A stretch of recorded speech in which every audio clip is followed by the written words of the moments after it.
Just over an hour north of Indianapolis, the small town of Kokomo, Indiana, is quintessentially Midwestern. Kokomo is a very safe place to live. It's a place where you can leave your doors unlocked, and many of us did. We would even leave our car keys in the ignition. 21-year-old Anita Wooldridge fits right in here, still living in her childhood home. She's recently graduated from a local college with a degree in computer programming. Okay, so I made a list of 22 companies to send resumes to. One of them has got to hire me. It'd be great not to. I was working for a package company, looking for a job in my field, just hanging out with friends and doing my thing. What was that for? Keeps the devil at bay. And this is to keep my mom at bay. She always knows when something's out of order around here. I had a serious boyfriend. We'd probably been going out about 6 months. Scott and I knew each other through high school, but then connected again at college, and I just thought he was adorable. Isn't it nice having the place to ourselves? I can't wait to get my own apartment. Yeah, well, let's just get you a decent job first. True. Did I tell you what that guy, Jimmy, said to me at work yesterday? No. Well, it was totally inappropriate. I had a coworker, he would make comments and he would try to walk close to girls and, accidentally, rub their butts. Sounds like I need to have a talk with this creep. What shift does he work? No, don't really. I told him if he did it again, I would report him to HR. He's harmless, okay? When Anita isn't working or spending time with her boyfriend, she's helping her best friend, Jamie, prepare for her upcoming wedding. Oh my God, I'm so nervous. It's like exactly a month away. And do you know that if you do not fill out your invitations and send them out by tomorrow, that nobody is going to show up? Okay, I'm down to the last 4 spots. I was thinking of people from my old gym. I've got Jennifer, Diana, and Linda. All right. Anyone I'm forgetting? What about Tom? Back, Tom. He was a member of the gym I used to work at, and he was known by Tom. He'd always seemed kind of lonely and didn't have a lot of friends, and that it might be nice to just invite him to the wedding. I think he'd be thrilled to come to a wedding. He probably doesn't even own a suit. But you're right. Anita was a very loving, generous person. She always had a soft heart for people. She wanted to help everyone. Okay. Let's do it. Okay. Tom it is. Yeah. Okay, wait. Weeks go by, and just 10 days before Jamie's wedding, Anita's mom, Katie Beth Wooldridge, is headed off to work for the day. Wake up, sleepyhead. It's almost 8:30. Don't you have to be volunteering by now? We had a tornado that came through Kokomo a few days prior, and that morning was tornado relief, and people were going to get up and help. It ended up being probably 102 degrees that day, so they had delayed that. So I slept in. I told Nan I was having lunch with her. Oh, that'll be nice. Well, don't oversleep. You know how timely your Nana likes people to be. No. Scott's gonna pick me up. He likes to rush me out the door. Okay. Well, tell her I said hello. Oh. Love you.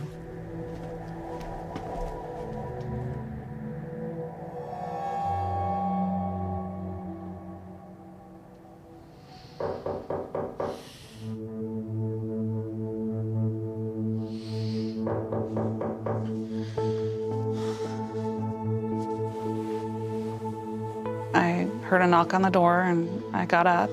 I didn't think anything of it. Okay. Oh.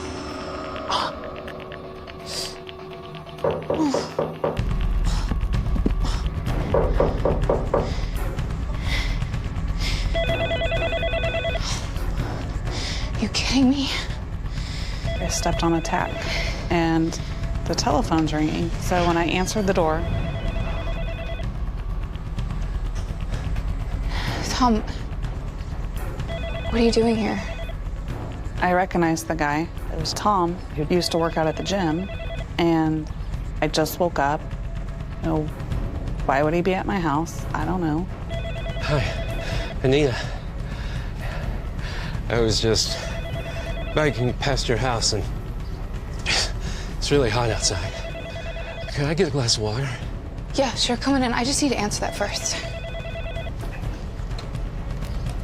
It didn't seem strange to me at all.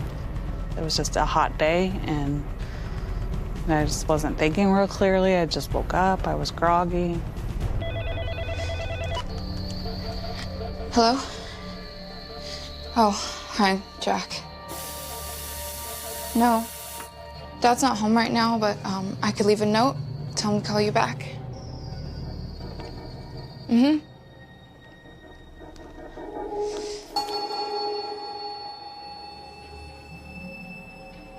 Mm-hmm. Okay.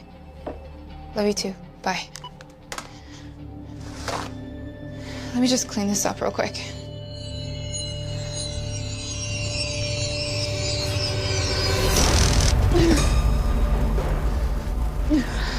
I had no idea what was going on. It was just like I was jolted. So, what's happening? And I realized, like, I'm being attacked. Stay away from me. Help me! I would scream for help, and I did fight back, but he was a large man, and he had weapons. Stop it. And he stun got me in the stomach. Stop moving, or I'll kill you.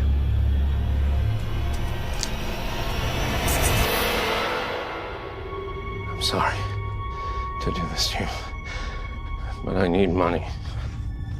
He quickly told me he was there to rob me, and then really in my mind is thinking, this is, you know, all gonna be over in an hour or two.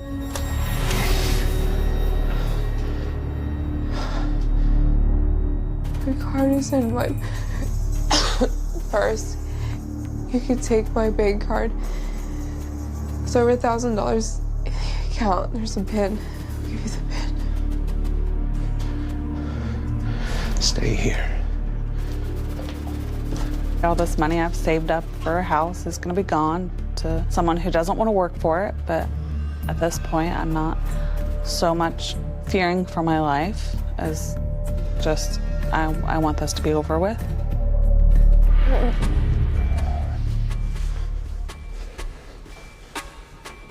But in an instant, everything changes.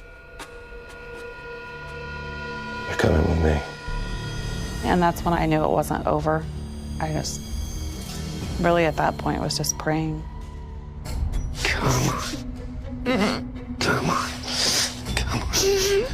Come on. So he put me in the trunk of my car. And you remind you, it's like 102 degrees outside that day, and I'm like, he's left me here to die in the trunk of my car. I'm like, this is it.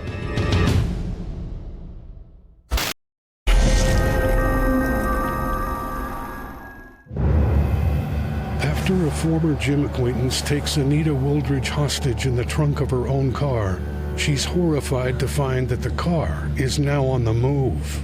I'm very familiar with the area. You know, I grew up there. So I know in the trunk of the car, like what roads he's taking. And then I hear him pull into like a driveway.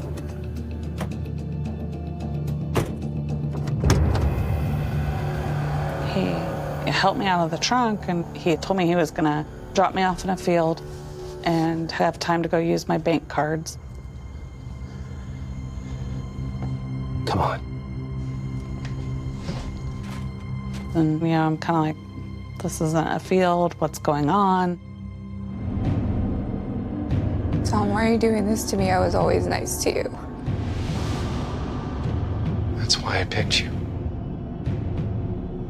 He's like, you know, I have a prior conviction of rape and confinement. And that's when, like, I knew. like, this is a whole different thing. And my heart sank. There, in the garage, Anita is sexually assaulted. She is then taken into the house where the terror only continues.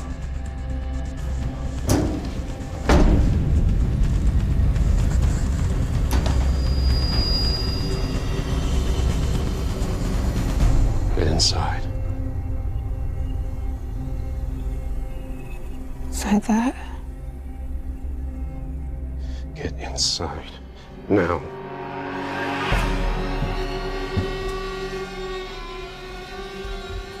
He needed to get rid of my car, so he sticks me in a 3x5 box.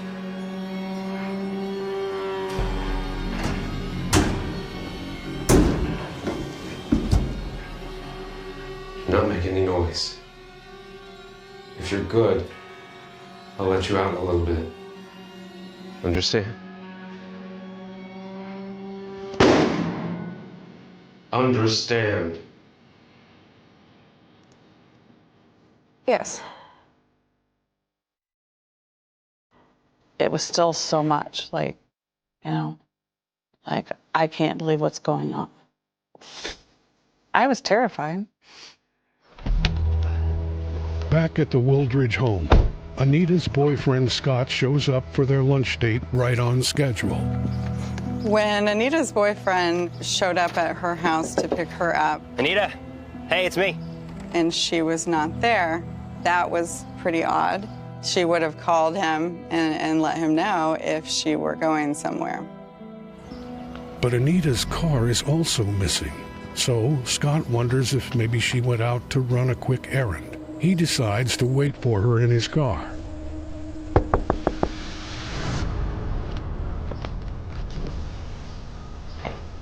Scott, I thought you and Anita were going to lunch. She's not here, Miss Aldridge. What do you mean she's not here? Anita's mom became very concerned. Anita was always a very accountable young lady. She would be where she was supposed to be.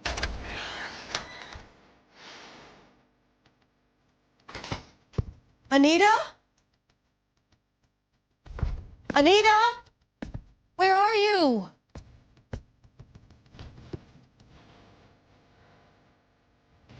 Anita had left behind several items that her mom just knew that Anita would not have left without. She knew that something was very wrong. But Anita is hidden somewhere no one could ever expect. And less than an hour after being left alone, her captor returns. I'm starving. You hungry? He'd taken my car to a nearby subdivision and then comes back, and he's kind of like trying to act like he's a boyfriend and very sweet and endearing. Our first meal together.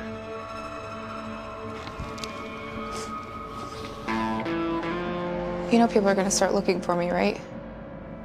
And he kind of was like, what do you mean? My shift starts at 3:30. He was probably stalking me and thought he knew my schedule. Damn.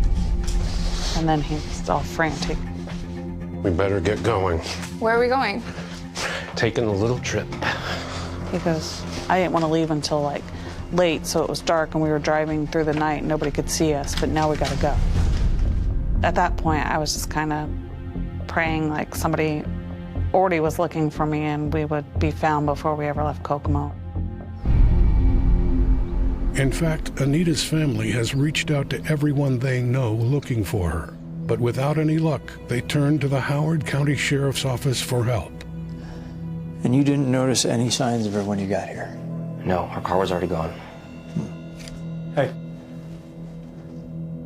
Come take a look at this.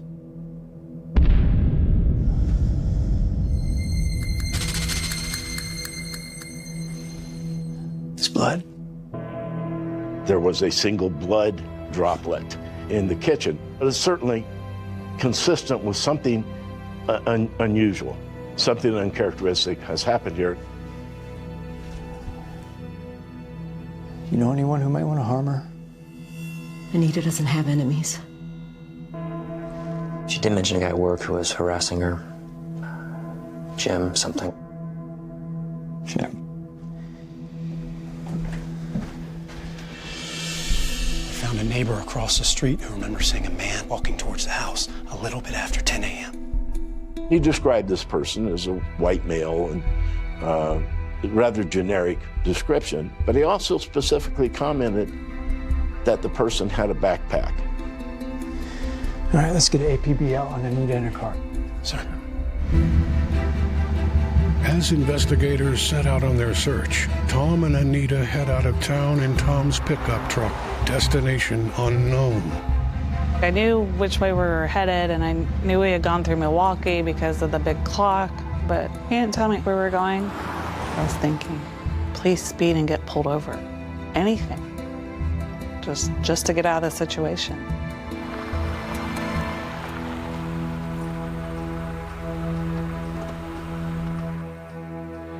Bathroom break. Here? Why can't we go to a gas station? Too many people. I never felt like there was a good opportunity to run.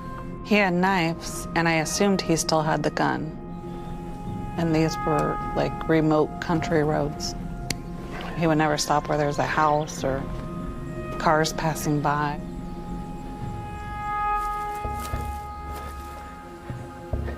He'll get better. You'll see. He starts saying some things like, you know, he wanted a girlfriend and these are his plans and you'll forget about your family and fall in love with me. Back in the car for one last stretch, Tom blindfolds Anita to keep their final destination a secret.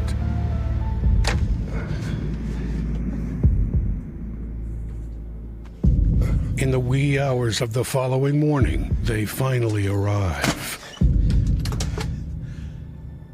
Welcome to your new home. Who are we? Middle of freaking nowhere. He told me we were in the remote country. If I tried to scream for help or get loose, there would be no one to help me. He said if I tried to run, I would have nowhere to run to, so he would just find me and kill me.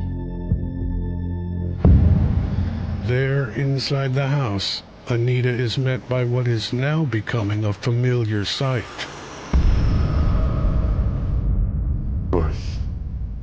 Inside. He had taken a metal wardrobe cabinet that was like 3 by 5 and laid it on its side. It was like the one in his Kokomo house.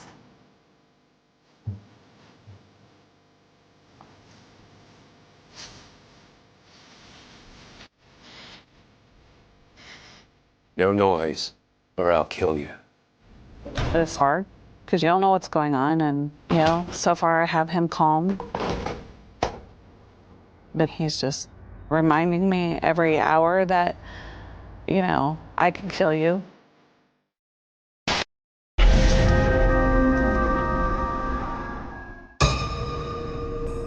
After being kidnapped and driven almost 7 hours from her home in Indiana, Anita Wooldridge finds herself once again locked inside a small metal cabinet.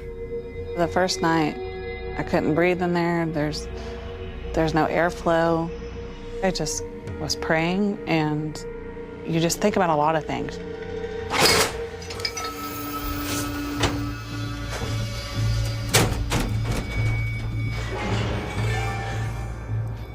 Get on out of there. Take your clothes off.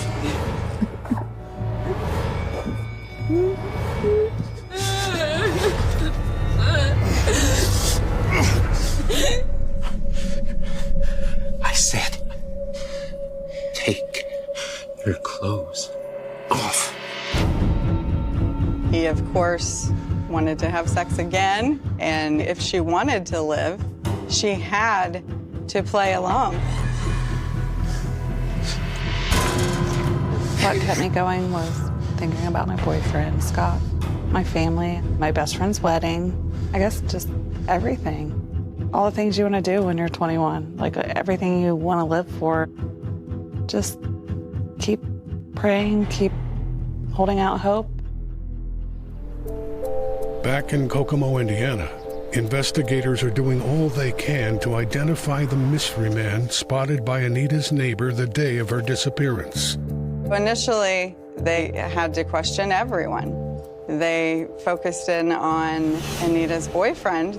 They also looked at several of her coworkers. The one man there that just kept saying inappropriate things to her. The police looked closely at him. They had to follow up on every lead.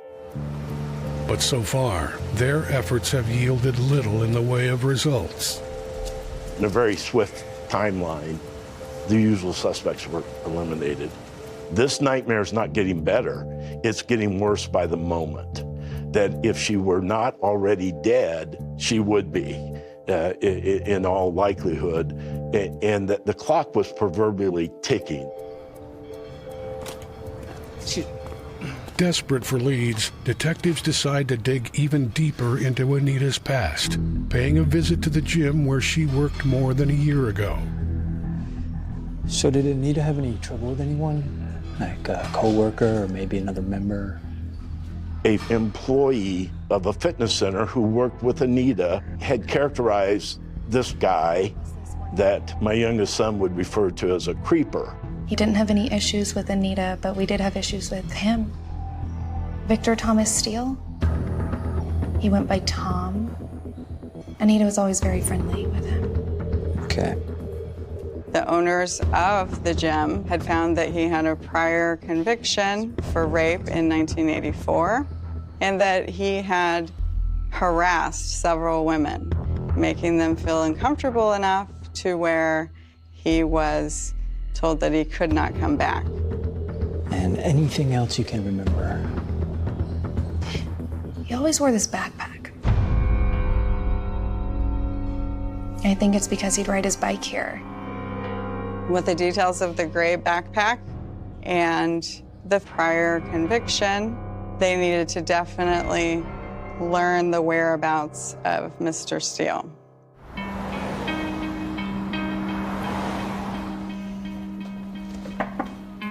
Got the report back on Steele. Summer of '84, he goes out on one date with a girl. She dumps him the next day.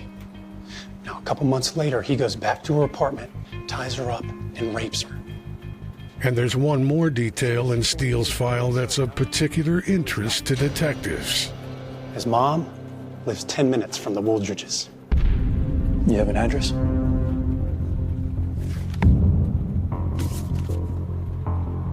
Energized by this new lead, detectives organize a multi-agency task force.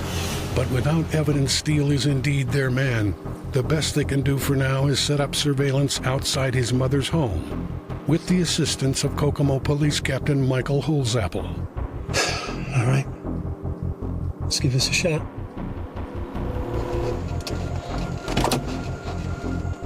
We noticed that there was an automobile in the yard of this house for sale. And instantly I understood that's an invitation sign to an undercover agent to make an inquiry. You know, my name is Joe and I want to buy a car. Posing as a potential buyer, the undercover officer is greeted by Steele's mother and quickly works to build a rapport. Well, Mrs. Steele, the price is fine. But I do have some questions about the maintenance. I don't know nothing about that. It's my son's car. How would I get in touch with him? Can't. He just moved to Wisconsin. It's only been about a week, so I don't have his address. She said she did expect to hear from him and that she could make us available to him to further our discussion about the purchase of the car.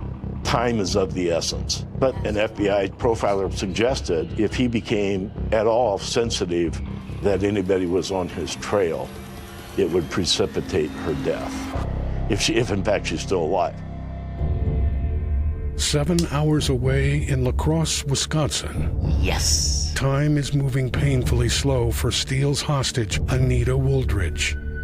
Kind of a daily routine there was I'd be sexually assaulted, forced to play games, act like a normal relationship. And, you know, a lot of people were like, how did you play games with this guy? And I'm like, play games or be raped. You learn to play games. You learn to interact and pretend like you like it.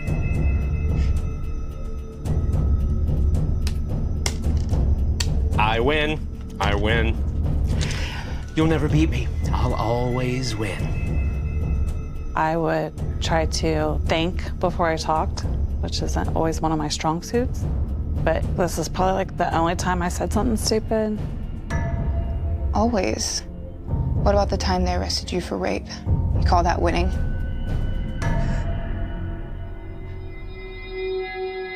What'd you say?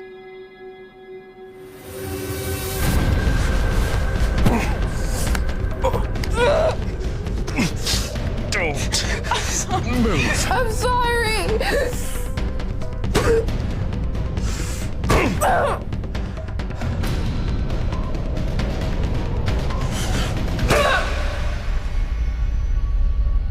3 more days pass, with Anita subject to the same torturous routine, until one night when she's left alone in the metal cabinet once again. Miss Wooldridge. Miss Wooldridge. It's the police. I heard, like, police search warrant. And I want to just bang and be like, help me. But he's made all these threats to kill you if you holler.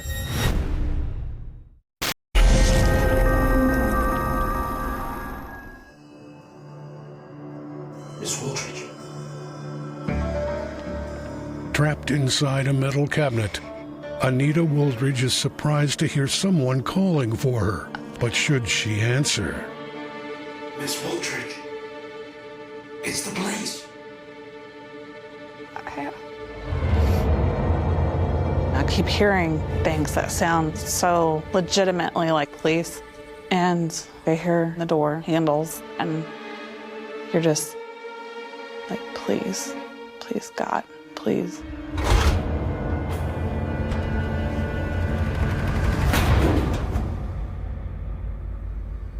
Miss Wooldridge, are you in there?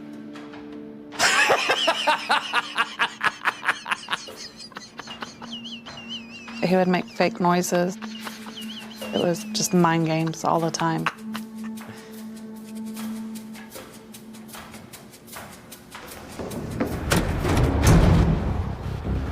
It's now been 6 days since Anita first disappeared, and though detectives have tracked her assailant to Wisconsin, they are still working to narrow it down from there.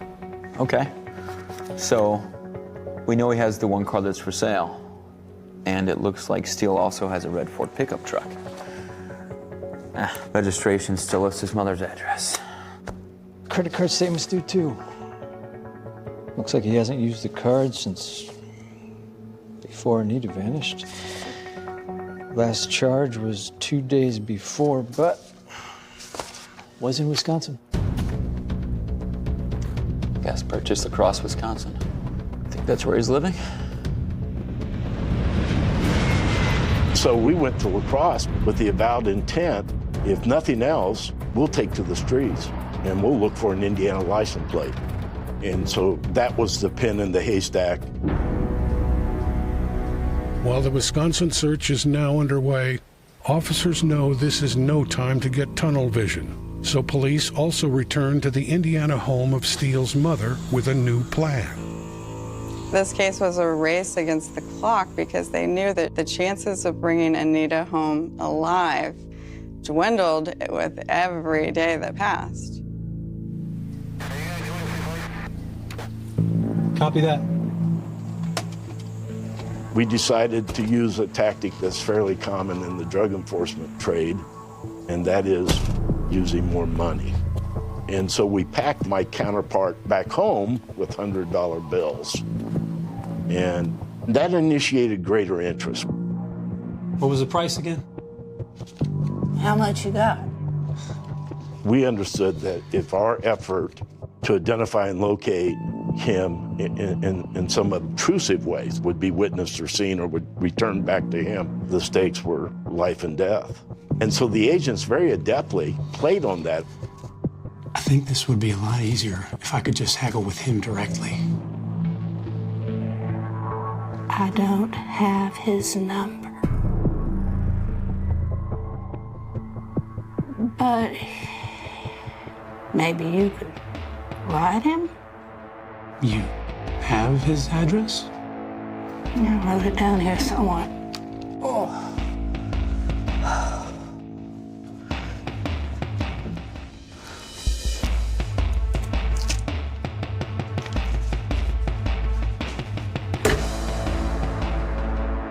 $812 Clinton Street? Yeah. That's it. He received a street address. It was La Crosse, Wisconsin, and it just so happened that when he communicated via radio to me about that, the agent I was with knew immediately exactly where this was. Our anxiety level was probably as high as it's been. As Detective Holzapfel and his partner head for the Wisconsin residence, inside, Anita has no way of knowing help is on the way.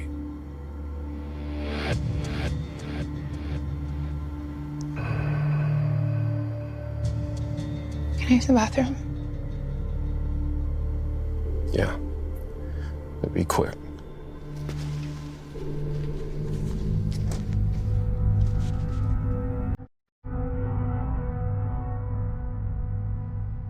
Don't take all day.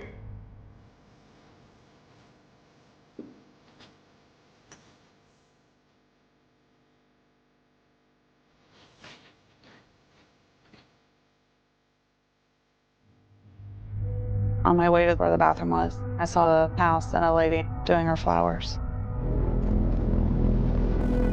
I was like hoping it would be on the news and that she would look up and that she would be like, that girl looks familiar. Or, you know, I could like just give her a look in my eyes like something's not right here.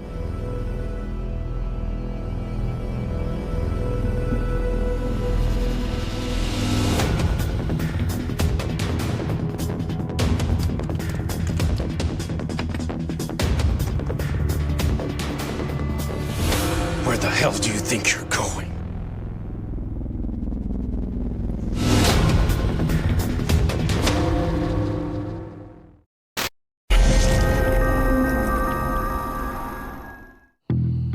More than a week after the disappearance of Anita Wooldridge, police have traced her captor to a home in La Crosse, Wisconsin. Our concern would be if she is there and she's alive, she could become a potential hostage. So the officers wait for the right opportunity to catch Victor Steele alone. Time now just seems to be cruelly happening in slow motion.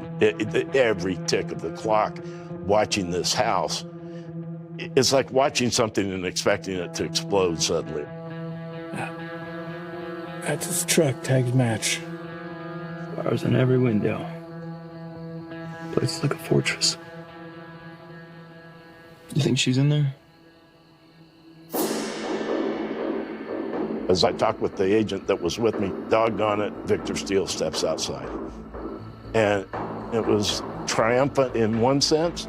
It was shocking in some other way. No, that's her boy. My own individual urge is to go grab him. You just want to make this come to an end. Let's go snatch him. But without any evidence that Anita is there inside the house, the officers wonder if Steele could be leading them to her. Following close behind, they keep a tight watch on Steele as he stops at a local hardware store. He's buying lumber, and I'm anticipating this is a nefarious purchase. Maybe he's going to build a coffin. Maybe he's going to build something to destroy evidence of Anita or, her presence. When he starts to head back towards his La Crosse home, they know it's time to close in. We don't want to let him go back to the house. And so really a command decision is made, let's do a vehicular stop.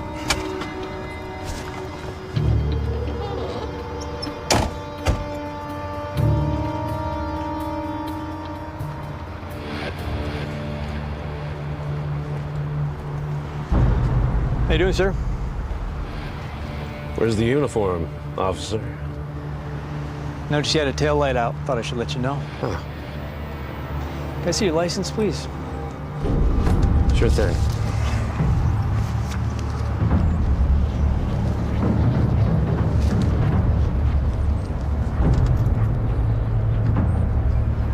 Indiana, huh? A long way from home. Come up a lot. Fishing's great up here. Sure is. Where you been staying? Nowhere. Sleeping in the back of the truck.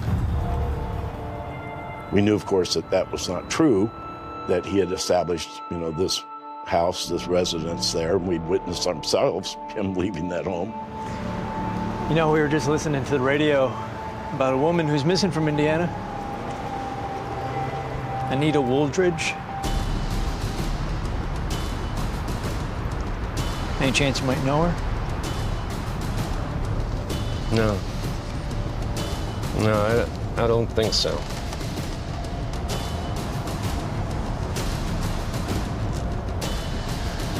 I'm gonna need you to step out of the car, please.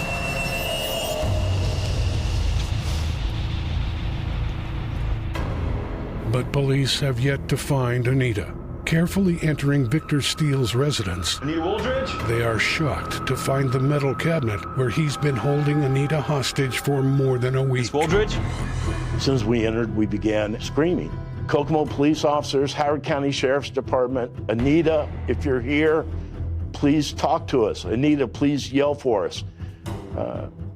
Hoping we'd hear a response, of course, and it was perfectly silent. But almost instantaneously, we both witnessed, laying on the floor, a metal box, a metal cabinet type container. It was laying on its back. No noise was coming from it. No movement was detectable from it or the surrounding area. And quite honestly, I was anticipating we may be finding a young woman's body, but we pull it open. Oh my God. And she was alive. It's okay, you're safe. Steele's in custody. He's not gonna hurt you anymore. Just thinking he's going to be the one that opens that box. And I think honestly at that point, my hope probably would have died. And it opens and there's like all these cops like standing over me. And I was like, it's over. It's done. It's over. Anita leaps out into my arms. It's okay. Take me home. Let's go. Let's go. You're safe. And I carried her to the ambulance and I rode with her to the hospital. That we were able to successfully find Anita alive. This is how we want this story to end. And it did. With Victor Steele arrested and safely in police custody, Anita is flown back home to Indiana the very next day. You don't know how long I prayed for this moment. It was amazing. I was so just happy. There was just a lot of tears and emotion. I couldn't let anyone else be your maid of honor. I couldn't have anyone else. I was found on July 2nd, flew home on July 3rd, and was in my best friend's wedding on July 4th. My thought was, he took 8 days of my life. He's not taking any more. On January 18th, 1999, Victor Thomas Steele is convicted in a federal court of kidnapping, carjacking, and various firearms charges. He is sentenced to life in prison plus 25 years. He never once apologized or had any sort of remorse for what he had done. Victor Steele had at least 5 women on a list when he went to Anita's home to abduct her. If that hadn't worked out, his next plan was to abduct her best friend that was actually getting married. sociopaths such as him. They cannot be rehabilitated. So Victor Steele is exactly where he belongs, behind bars, in prison. After I was home, I played all the what ifs. You know, what if I would have jumped out of the vehicle? Everything would have been fine. And my therapist and, you know, the police officers and everybody told me, it said, if you keep playing this what if game, you will be crazy. You did everything right. You're here, you're alive. There are things that are going to bother you, and you learn to deal with them or control them, control your situation. Every day you decide it's going to be a better day for you, you're living. Today, Anita works as a firefighter and volunteers with victims groups, helping other survivors move on with their lives. She's even co-authored a book with her therapist about her experience. I want other victims of violent crimes to realize that there is hope out there, there is a future. Don't be afraid to reach out for help. There are going to be bad days. But just make sure your good days outnumber your bad days.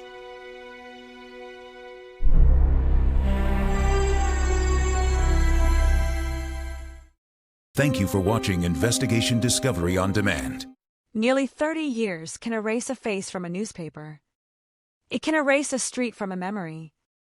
It can turn a schoolyard into a different place, fill the halls with different students, replace one generation with another, and make the people who once knew every detail of a tragedy grow old enough to forget the sound of their own voices when they first heard the news. But there are some crimes that time does not erase. Some crimes wait.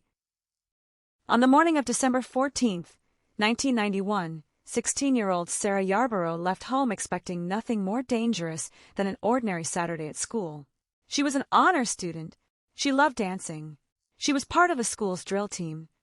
That morning, she was supposed to attend a dance team competition at Federal Way High School in Washington State. She never made it there. Her car was found in the school parking lot. Sarah was not inside it. Instead, sometime that morning, she had been attacked in an area of thick brush on the school grounds, roughly 300 feet from where she had parked. Later, a jogger would report seeing what appeared to be a man kneeling over a girl. The sight was disturbing, but from a distance it looked like something else. The jogger continued on. That decision would become one of the haunting details of the case. Because by the time the truth became clear, Sarah was already dead. She had been beaten and strangled with her stockings. Investigators recovered biological evidence from her clothing. Most importantly, they recovered semen containing a male DNA profile. In 1991, DNA was already changing criminal investigations, but it was still nowhere near the tool it would eventually become. Investigators had something extraordinary. They had the biological signature of the man they believed had killed Sarah. What they did not have was his name. And that difference would define the next 28 years. The morning itself unfolded with the strange, fragmented rhythm that often surrounds a murder scene. People were moving around the school grounds. Activities were taking place. Cars were arriving. The campus was not an isolated wilderness. It was a place where people were expected to be. Yet somehow, Sarah could be attacked there. Somebody saw something. Two young boys, only 12 years old, were passing near the school grounds later that morning. They saw a man emerge from the brush. He walked away. The boys approached the area he had left behind. Then they saw Sarah. She was lying there in her drill team uniform. The horror of that discovery transformed the school into a crime scene. Detectives began working immediately. Witnesses described a man seen near the area. Investigators developed composite sketches. The suspect was described as a white male in his 20s, approximately 5 feet 10 inches to 6 feet tall, with shoulder-length dirty blonde or light brown hair and a medium build. He was reportedly wearing a trench coat and dark pants. A face was put on paper. A description was circulated. The public was asked to remember. And remember they did. The response was enormous. Thousands of leads came in during the first weeks. Investigators followed tips, interviewed people, checked backgrounds, and repeatedly returned to the same question. Who was the man near Sarah? Who knew enough about the school to move through it? Who could have approached a 16-year-old girl in broad daylight? And who had left behind the one thing investigators needed most? DNA. The profile was entered into databases. Nothing. It was checked again. Nothing. The years began moving. 1992. 1993. 1994. The case remained alive, but the killer remained unidentified. Then came the years when the technology improved faster than the investigation itself could have imagined. Codes expanded. DNA databases grew. More convicted offenders were required to provide genetic profiles. Each new entry offered another possibility. But Sarah's killer was not there. The biological evidence remained. The name did not. Investigators repeatedly compared the unknown male profile against available databases. Hundreds of people were interviewed or tested over the years. None provided the answer. The case became what investigators fear most. A cold case. Not because the evidence had disappeared, because the evidence was waiting for a technology that did not yet exist. Sarah's family had to live with that silence. Her mother, Laura Yarborough, could not simply close the door on December 14, 1991. There was no definitive answer to carry into the future. There was no courtroom conclusion, no killer's name, no explanation for why Sarah had been taken from them. There was only the unanswered question. Why? And then another question. Who?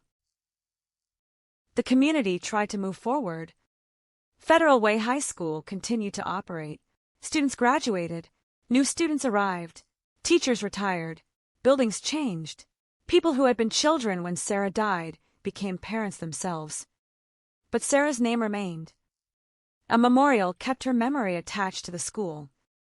The murder became part of the institution's history, a tragedy remembered by people who had never even met her. Meanwhile, investigators kept the case alive. The sketch remained. The DNA remained. And somewhere in the world, the man whose DNA was on Sarah's clothing was living his life. That fact is what makes a cold case so unsettling. The victim is trapped in one moment. The suspect is not. The victim remains 16 forever. The suspect grows older. He changes his appearance. He changes his address. He changes jobs. He becomes older, while the person he killed remains frozen in the memory of everyone who loved her. For years, investigators had only conventional paths. Search criminal databases.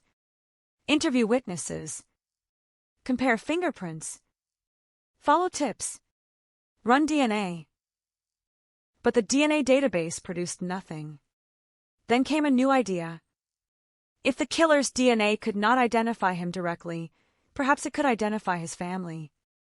It was a radically different way of thinking. Instead of asking, "Who is this man?" investigators could ask, "Who is this man's relative?" That question opened a door that had not existed in 1991. In 2011, investigators turned to forensic genetic genealogy specialist Colleen Fitzpatrick and her work at Identifinders International. The technique involved examining genetic relationships and genealogical records to trace an unknown person's biological family. It was not a simple DNA match. It was not the kind of database hit investigators had been waiting for. It was something more complicated, something older, something hidden inside family trees. The first breakthrough pointed investigators toward the extended family of Robert Fuller, a man whose family had arrived in colonial Massachusetts in the 17th century. For the first time in 20 years, the case had movement. The killer's identity was still unknown, but his family might be known. That was enough to change everything. Investigators examined the family connections.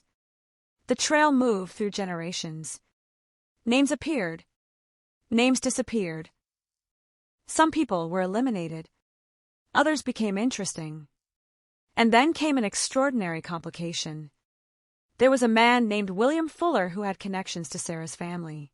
His daughter had been Sarah's classmate. William Fuller had been in the area at the time of the murder. For investigators, this was exactly the kind of coincidence that could destroy an investigation if handled carelessly. They needed evidence, not suspicion. William Fuller voluntarily provided a DNA sample. He was not the killer. He was not the father of the killer. But his Y-DNA profile was related to the unknown profile from the crime scene. The results suggested something extraordinary.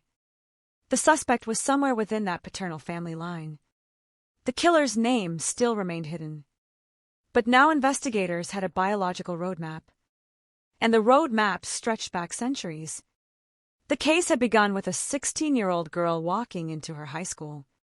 It had moved through sketches, witness statements, laboratory reports, database searches, and decades of silence. Now it was moving through family trees. The question was no longer whether Sarah's killer had left DNA behind. He had. The question was whether investigators could travel through that DNA far enough to reach him. For years, they could not. Then the technology changed again. And the family tree began to narrow. The possibility of identifying Sarah's killer was no longer something confined to an old detective's notebook. It was becoming real. But a genealogical lead is not a conviction. A surname is not proof. A relative is not a suspect simply because biology connects them. Investigators still needed the individual. They needed a man whose life intersected with Federal Way in December 1991. They needed someone whose age fit.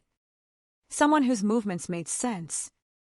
Someone whose history did not merely raise suspicion, but could withstand the weight of a courtroom.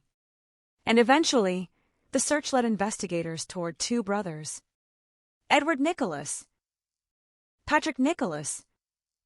One brother could be eliminated because his DNA profile was already available through Cody's and did not match the crime scene DNA. The other brother was different. Patrick Leon Nicholas. In 1991, he was 27 years old. He had lived a life that would later become highly relevant to investigators. He had previous convictions and arrests involving attacks on women and a child. Yet because his DNA had never been entered into Cody's in a way that would produce a match, the national database had never pointed directly at him. For nearly 3 decades, the answer had been sitting outside the database. And now detectives had a name. But a name was not enough. They needed his DNA. They needed a direct comparison. They needed to know whether the man they had found through a genealogical trail was the same man whose biological evidence had been recovered from Sarah Yarborough's clothing in 1991. So detectives watched him. They followed him. They waited. And eventually, they saw Patrick Nicholas outside a laundromat. He smoked 2 cigarettes. He discarded them. He also left behind a napkin. The detectives collected the items. It was quiet, almost invisible. No dramatic confrontation. No flashing lights. No sirens. Just discarded objects taken from the ground and carried away for testing. But inside those cigarette butts was a question that had survived nearly 30 years. Was this Sarah Yarborough's killer? The laboratory would answer. The evidence was submitted. The waiting began again. Only this time, the silence was different. Because if the DNA matched, nearly 3 decades of uncertainty would collapse into a single fact. If it did not, investigators would be back where they started. Sarah's family would still have no answer. The case would remain cold, and another lead would disappear into history. Then the call came. The DNA from Patrick Nicholas matched the DNA recovered from Sarah Yarborough's crime scene. 28 years after Sarah walked onto the grounds of Federal Way High School, investigators finally had the man they believed had killed her. The cold case was no longer a mystery without a name. It had a suspect. And for the first time, Sarah's family could look toward a courtroom instead of an unanswered question. But the DNA match was only the beginning. Because now investigators had to reconstruct what happened on a December morning in 1991. They had to explain how Sarah disappeared from the place where she was supposed to be. They had to examine the witnesses who had seen a stranger near the brush. They had to confront the evidence that had survived nearly 3 decades. And they had to show a jury that the man standing before them was not merely genetically connected to the crime scene. He was responsible for Sarah's death. The evidence would eventually lead to a trial in 2023. By then, the world Sarah had known was almost unrecognizable. The girl who had left home at 16 had become a memory carried by adults who had grown older without her. Her classmates had families. Her teachers had aged. Investigators who first worked the murder had retired. Technology had transformed criminal investigation. And the man accused of killing her was now an older man sitting in a courtroom. Nearly 32 years had passed. But the question that began that Saturday morning had survived every one of them. Who killed Sarah Yarborough? The answer had been hidden in a biological trace. Hidden in a family tree. Hidden in a database. Hidden in a cigarette, but discarded outside a laundromat. And finally, after nearly 3 decades of waiting, the answer had a name. Patrick Leon Nicholas. But justice delayed creates its own kind of darkness. Because when a murder reaches a courtroom 30 years later, the trial is never only about what happened on the day of the killing. It is also about everything that happened afterward. The years Sarah never got to live. The birthdays she never celebrated. The future that disappeared with her. And the family that had to keep asking the same question while the rest of the world continued moving. For Sarah, time stopped on December 14th, 1991. For everyone else, it kept moving. And that is what makes the case so haunting. The killer could grow old. The investigators could retire. The technology could change. The school could change. The city could change. But the evidence remained. Waiting. Silent. Patient. Until nearly 30 years later, science finally gave it a voice. The courtroom was a very different place from the Federal Way School grounds, where Sarah Yarborough's life had ended. There was no autumn morning air. No students moving across a campus. No parked cars filling the school lot. No 16-year-old girl walking toward a future she believed was waiting for her. Instead, there were walls. Wooden benches. A judge. A jury. Attorneys seated beneath the weight of decades of evidence. And an elderly version of a man whose name had once been nothing more than a possibility hidden inside a family tree. Patrick Leon Nicholas was finally sitting where investigators had spent 28 years trying to bring Sarah's killer. The passage of time had changed his face. It had changed his body. It had changed almost everything around him. But according to prosecutors, it had not changed the evidence. The DNA was still there. The evidence recovered in 1991 had survived. And that evidence connected Nicholas to the crime.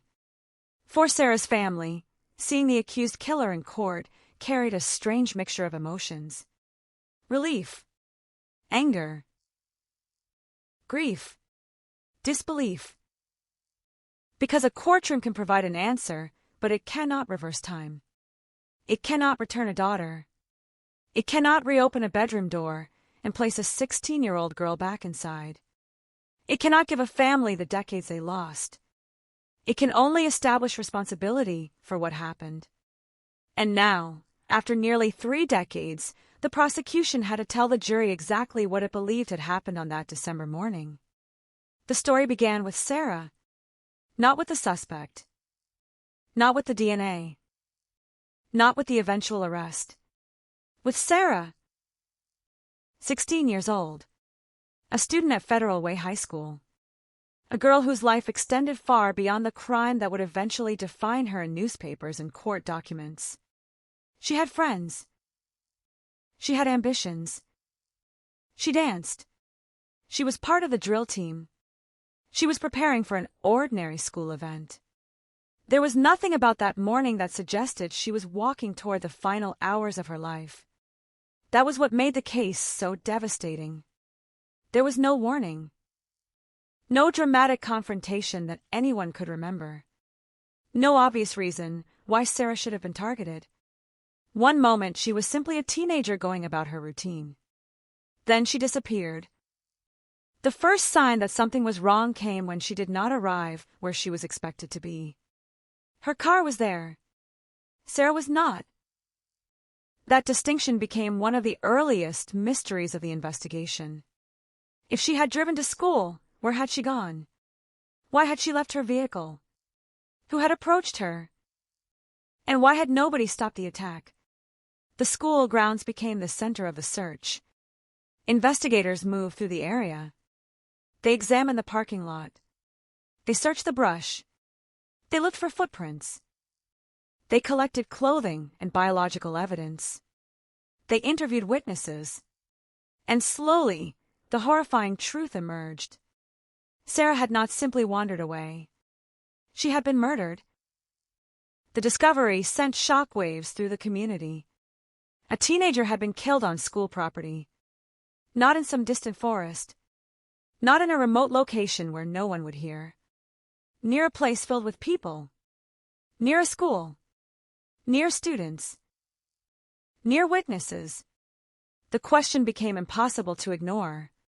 How could a killer enter such an environment, attack a 16-year-old girl, and disappear?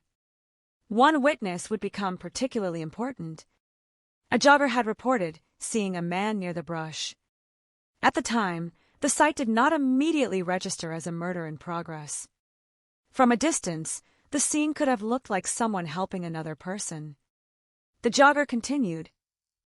That moment would remain embedded in the investigation. A stranger. A girl. The brush. A man kneeling. Seconds that seemed meaningless at the time. Seconds that would later become part of one of the most disturbing cold case investigations in Washington. The two young boys who discovered Sarah provided another piece of the puzzle. They had seen a man leaving the area. They described him. Investigators worked with those descriptions. A composite sketch was developed. The image circulated. The public was asked to look at it. Remember the face. Remember the clothing. Remember anyone who might have looked like him. But memory is fragile. A witness can remember a coat. Forget a hairstyle. Remember a height. Misjudge a face. Remember the feeling of seeing someone. Forget exactly what that person looked like. And investigators soon discovered the cruel limitation of eyewitness evidence. The sketch could show what the killer might have looked like. DNA could show who he was. But in 1991, the technology needed to turn that DNA into a name was still decades away. The investigators had unknowingly preserved the most important clue in the case. They simply did not yet know how powerful it would become. The male DNA profile remained unidentified. The investigation continued. People were questioned. Potential suspects were examined. Samples were collected. But the killer stayed ahead of the investigation without necessarily knowing it. Every year that passed created another layer of distance. 1995. 1996. 1997. 1998. Sarah's murder was no longer breaking news. It was history. A cold case. The kind of file that could sit inside a police department for years while investigators changed and priorities shifted. But cold did not mean forgotten. The evidence was preserved. And preservation became everything. Because the future of this investigation would depend on something that did not exist when Sarah was killed. Genetic genealogy. The science would eventually allow investigators to look at an unknown DNA profile and search for distant relatives. That was the breakthrough. The killer did not have to be in the database. A relative might be. A distant relative. A cousin. A branch of a family that had never heard Sarah's name. That possibility changed the nature of cold case investigations across the country. Instead of searching only for criminals, investigators could search for families. Instead of asking whether the killer had been arrested before, they could ask whether the killer's relatives had voluntarily submitted genetic information through genealogy databases. The distinction was enormous. A criminal could avoid a DNA database. He could avoid arrest. He could avoid suspicion. But he could not necessarily control what his relatives did with their own DNA. And somewhere inside that web of biological relationships was a path toward Sarah's killer. Investigators began following it. The work was painstaking. Genetic genealogy does not produce a name with the push of a button. It produces relationships. Those relationships have to be interpreted. Family trees have to be reconstructed. Generations have to be examined. People have to be eliminated. Geography has to be considered. A biological connection can lead investigators in the wrong direction if they assume too much. So they proceeded carefully. The genetic trail pointed toward the Fuller family. At first, that name meant little. Then investigators discovered a connection that made the case suddenly personal. A member of the Fuller family had a daughter who attended school with Sarah. That did not make the family responsible. It did not make any particular person a suspect. But it gave investigators a doorway. And behind that doorway was a biological relationship to the unknown killer. One man, William Fuller, voluntarily provided a DNA sample. The test ruled him out as the killer. But it revealed something investigators desperately needed.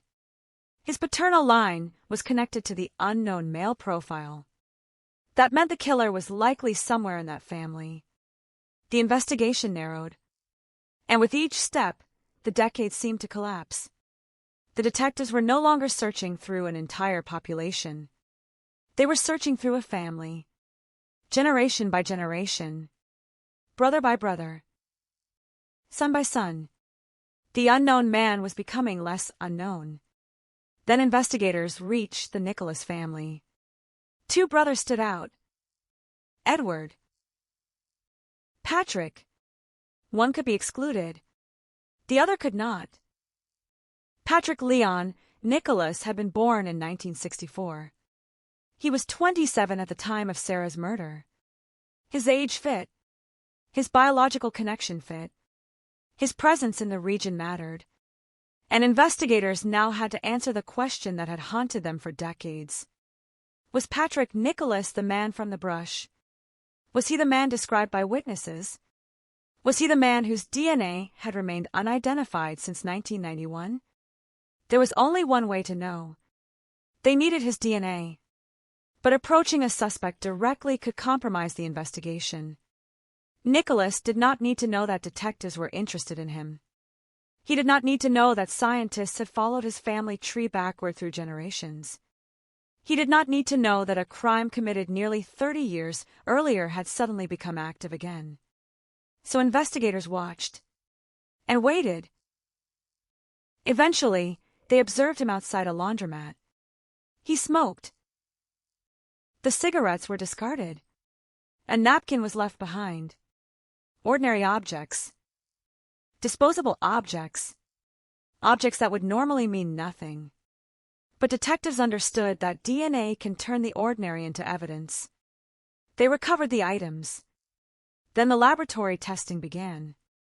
Imagine the tension inside that investigation. 20 years of waiting. Thousands of leads. Multiple suspects. Countless interviews. A case that had survived decades. And now a tiny biological sample could determine whether the entire trail had been correct.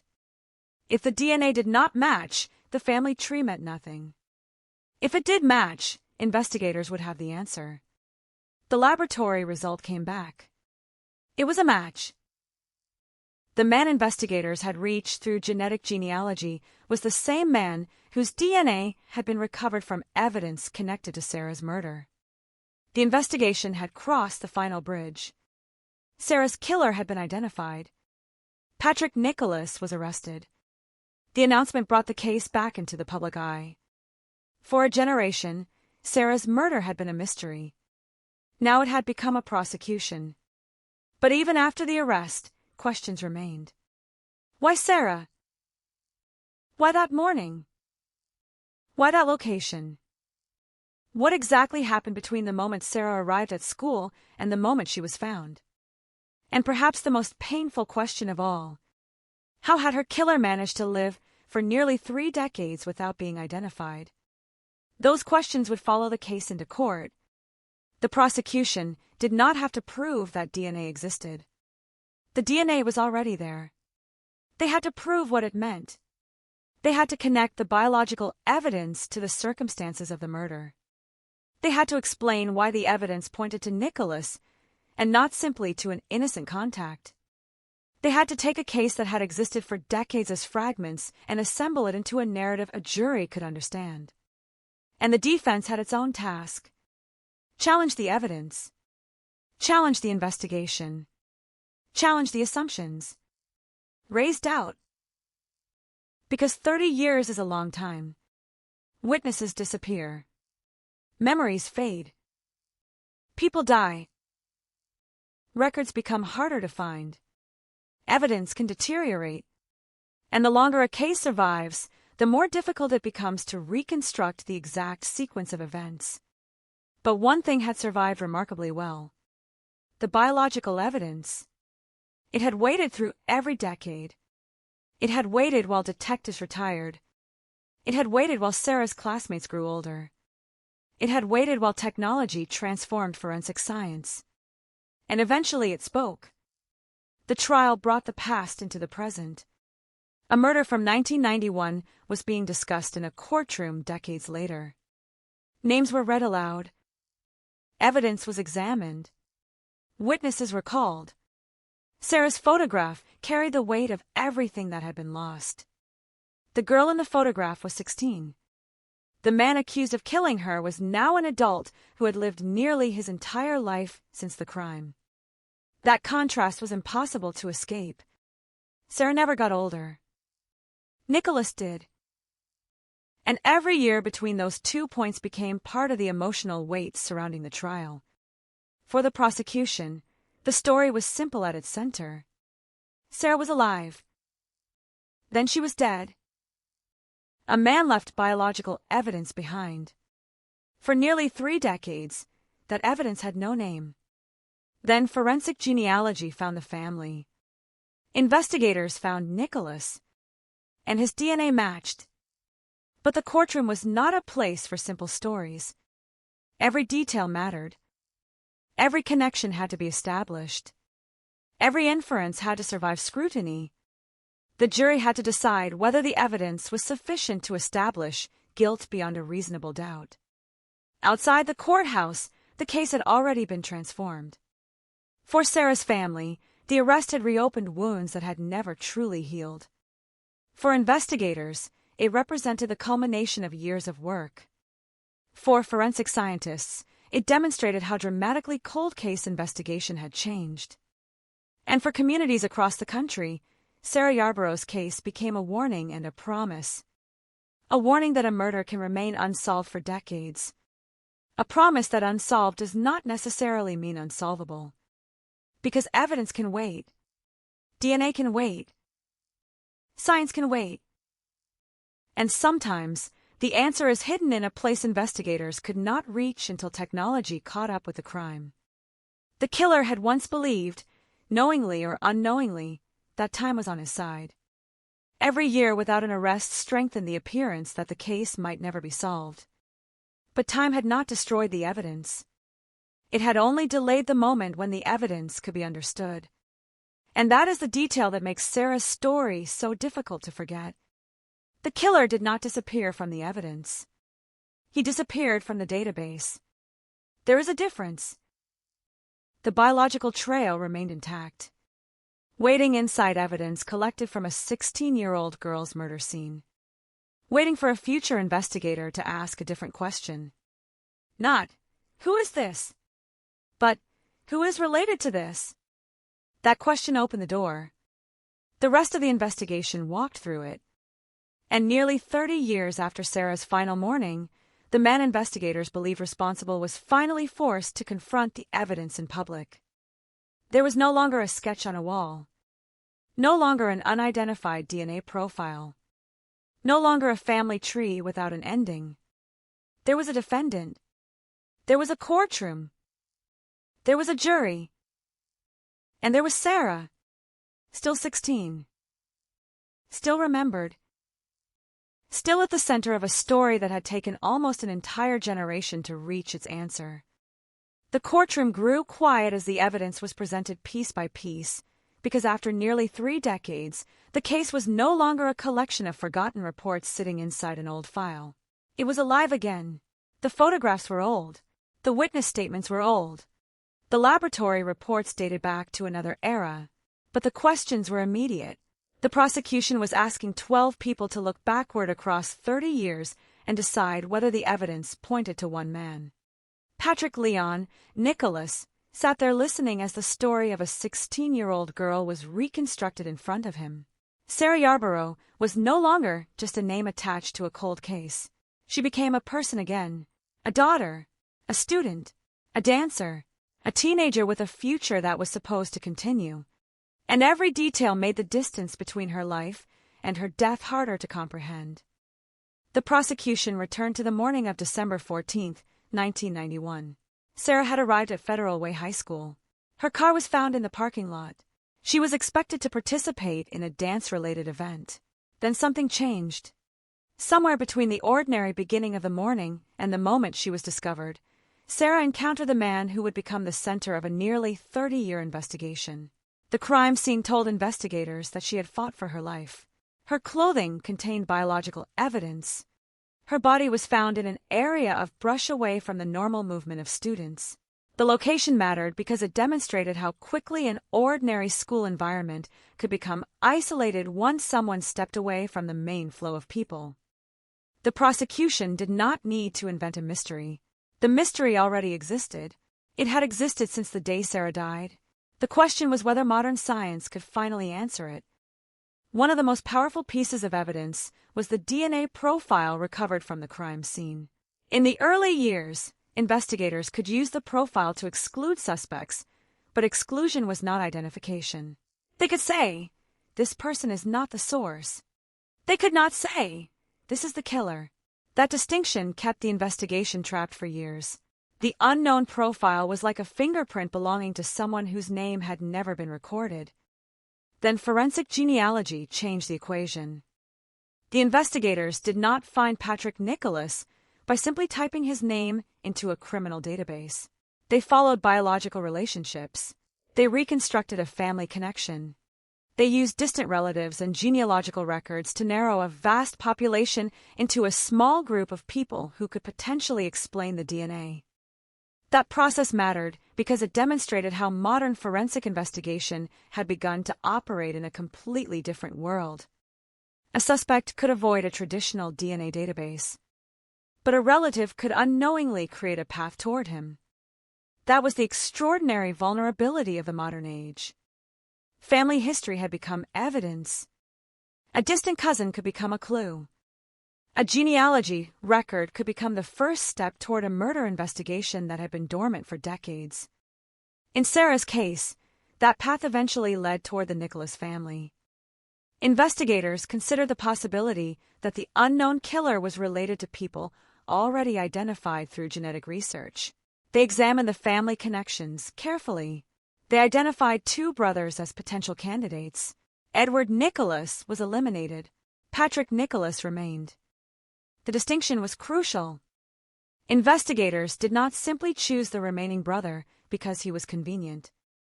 They needed confirmation. And that confirmation came from the discarded cigarette butts and other material investigators recovered without alerting Nicholas to the significance of the collection. The laboratory comparison produced the result they had been waiting for. The DNA matched. The unknown profile from 1991 belonged to Patrick Leon Nicholas. After 28 years, the name finally existed. But even then, the case was not finished. A DNA match can identify a biological connection. A trial must establish criminal responsibility. The prosecution had to take the jury from the science to the murder. The defense had the opportunity to challenge the state's interpretation of the evidence, the investigation, the circumstances surrounding the collection of DNA, and the conclusions drawn from the forensic genealogy process. The jury had to consider everything. Not emotion, not headlines, not the passage of time. Evidence. The passage of decades created another problem. People remembered Sarah differently. Some remembered her as the girl from school. Some remembered the tragedy. Some remembered the police investigation. Others had moved away. The people who were children in 1991 were adults by the time Nicholas stood trial. A generation had grown up around the unanswered murder. For many residents, the case had become part of the background noise of local history. And then, suddenly, the name returned. Sarah Yarborough. The 16-year-old girl. The school. The brush. The unknown man. The DNA. The arrest. The trial. It was as though the community had been forced to open an old door and look inside. The case also revealed something unsettling about the relationship between memory and evidence. For decades, the composite sketch had been one of the most visible pieces of the investigation. People had looked at the drawing and tried to recognize someone. They had imagined the killer as a face. But the face was never enough. The DNA was. That contrast became one of the defining features of the case. Human memory can fade. Biological evidence can remain. A witness may forget the exact shape of someone's nose. DNA does not forget. A person may move away. DNA does not move. A suspect can change his name. DNA does not change. And while science is not infallible, the biological evidence in Sarah's case had survived long enough to become the foundation of the eventual identification. The trial also brought attention to the limits of forensic genetic genealogy. It is powerful, but it is not magic. Investigators still need traditional police work. They still need records. They still need corroboration. They still need a suspect whose age, location, circumstances, and biological profile make sense. Genetic genealogy can point toward a family. It does not automatically prove which family member committed a crime. That distinction is essential. In Sarah's case, the genealogy provided the direction. The direct DNA comparison provided the critical confirmation. And the prosecution then had to demonstrate how that evidence fit into the larger circumstances of the murder. The defense could point to the enormous passage of time. Almost 30 years. A period long enough for memories to change. Long enough for evidence to become difficult to interpret. Long enough for investigators who originally worked the case to retire. But the prosecution could point to something that had not changed. Sarah was still dead. The evidence from the crime scene was still evidence. And the DNA profile was still the same. The clock had moved forward. The science had moved forward. But the biological evidence had remained fixed. That is what gave the case its unusual power. The murder had been committed in a world without smartphones, without modern social media, without today's surveillance networks, without the vast consumer genetic databases that investigators could eventually use to build a family tree. The investigation began in an analog world. The solution emerged in a digital one. Sarah's death belonged to 1991. Her killer's identification belonged to the technology of the 21st century. The gap between those two worlds was nearly the entire story. And yet the most haunting detail remained remarkably simple. A girl went to school. She never came home. Her family waited. The police searched. The community remembered. The evidence survived. Years became decades. Then science changed. And suddenly the past was no longer buried. For Sarah's mother, the development was almost impossible to process. After so many years, there was finally a person associated with the crime. But the arrival of a suspect also meant confronting something that families of homicide victims understand all too well. closure is not the same as healing. A conviction cannot restore a child. An arrest cannot erase an anniversary. A verdict cannot give a family the years stolen from them. Justice can establish accountability. It cannot undo history. That distinction would remain at the heart of the case. The prosecution continued presenting evidence. The courtroom listened. And the years between 1991 and 2023 became compressed into testimony. One witness remembered the morning.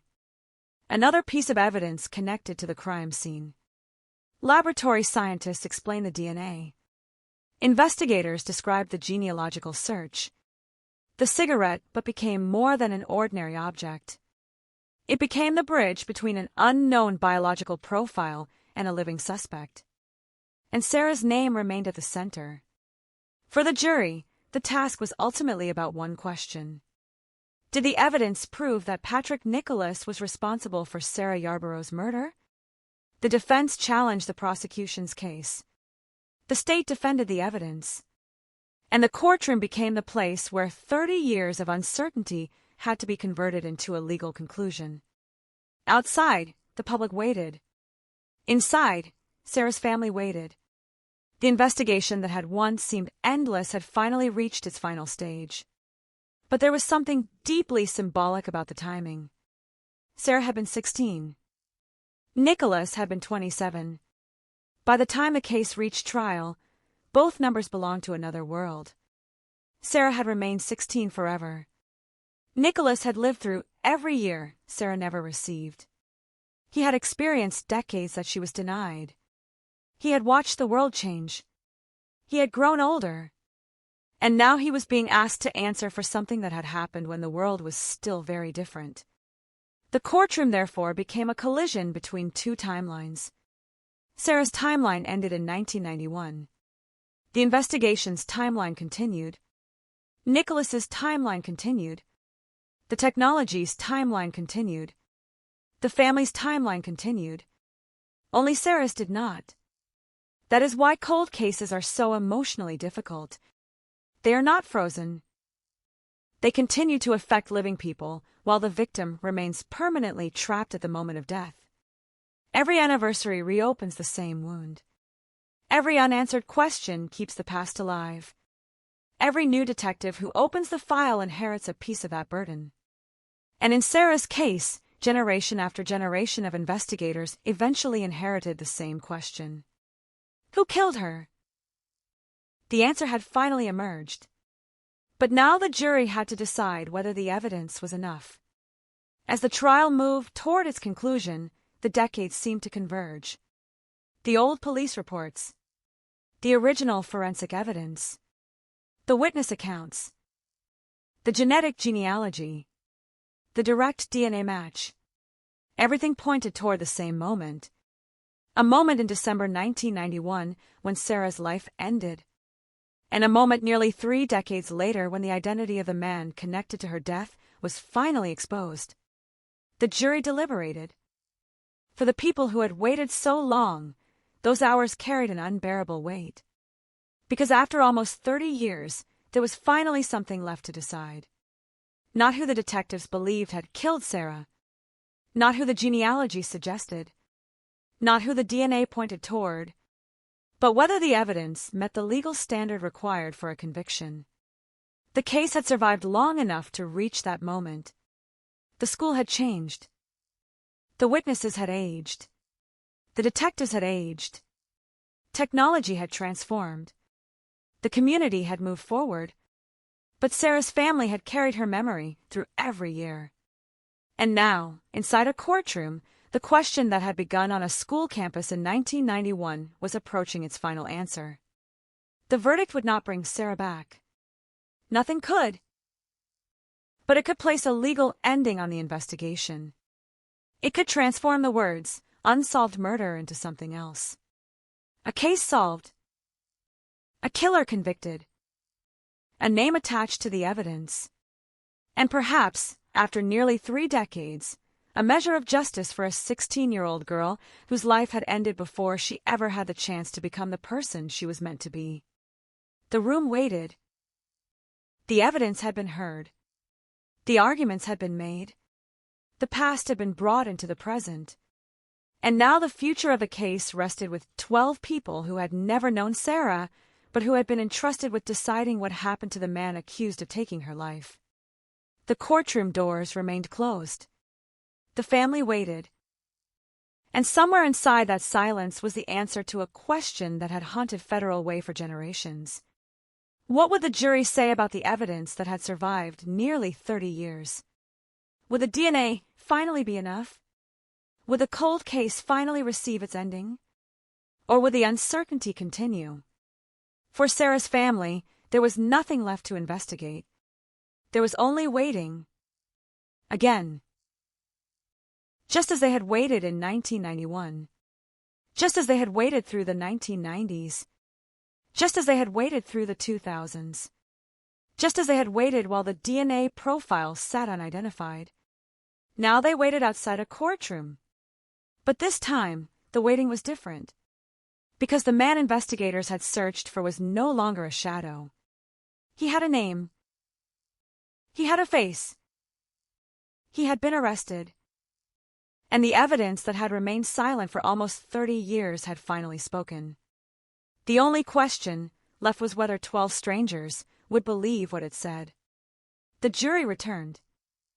For nearly 30 years, Sarah Yarborough had existed in a space between memory and evidence, between a mother's grief and a detective's unanswered question, between the photograph of a smiling 16-year-old girl and the crime scene that had changed everything.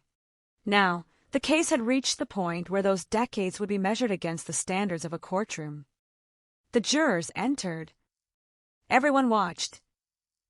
There are moments in a murder trial when an entire room seems to stop breathing. This was one of them. For Sarah's family, the verdict carried a meaning far greater than a legal finding. They had spent years living without the answer that other families could take for granted. They knew how Sarah died. They knew where she had been found. They knew that evidence existed. But for most of their lives after her death, they did not know who had taken her from them. Now the name was known. Patrick Leon Nicholas. The question was whether the jury believed the state had proved that he was responsible. The foreperson stood. The verdict was delivered. Guilty. After nearly 30 years, the word that Sarah's family had waited decades to hear finally entered the official record. Patrick Nicholas was convicted of Sarah Yarborough's murder. The courtroom had reached a conclusion that investigators in 1991 could not have imagined. But the emotional impact of that verdict was not simple. There was relief. There was grief. There was anger. And beneath all of it was the unmistakable knowledge that justice had arrived extraordinarily late. Sarah had been 16 when she died. Her killer was now an older man. The world in which the murder happened had disappeared. Yet the verdict connected the two worlds. 1991 and 2023. The crime and the conviction. The unidentified DNA profile and the man whose DNA eventually matched it. The photograph of a teenager and the courtroom where her killer was finally held accountable. The case became a striking demonstration of what forensic science could accomplish when evidence survived long enough for technology to catch up. But the science alone did not solve Sarah's murder. It was the preservation of evidence. It was the persistence of investigators. It was the willingness to reopen an old case. It was genetic genealogy. It was traditional detective work. And it was the simple refusal to accept that because a case was old, it had to remain unanswered. The phrase cold case can create the impression that nothing is happening, that the file is frozen, that the investigation is dead. Sarah's case proved something different. A cold case can be dormant without being dead. The evidence can remain alive. The questions can remain alive. And sometimes the future contains tools that investigators in the past could never have imagined. When Sarah was killed, investigators had no way of knowing that one day genealogical databases would contain information capable of connecting an unknown DNA profile to a distant family.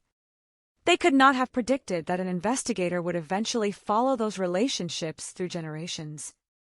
They could not have known that a discarded cigarette could become the final bridge between a suspect and evidence recovered decades earlier.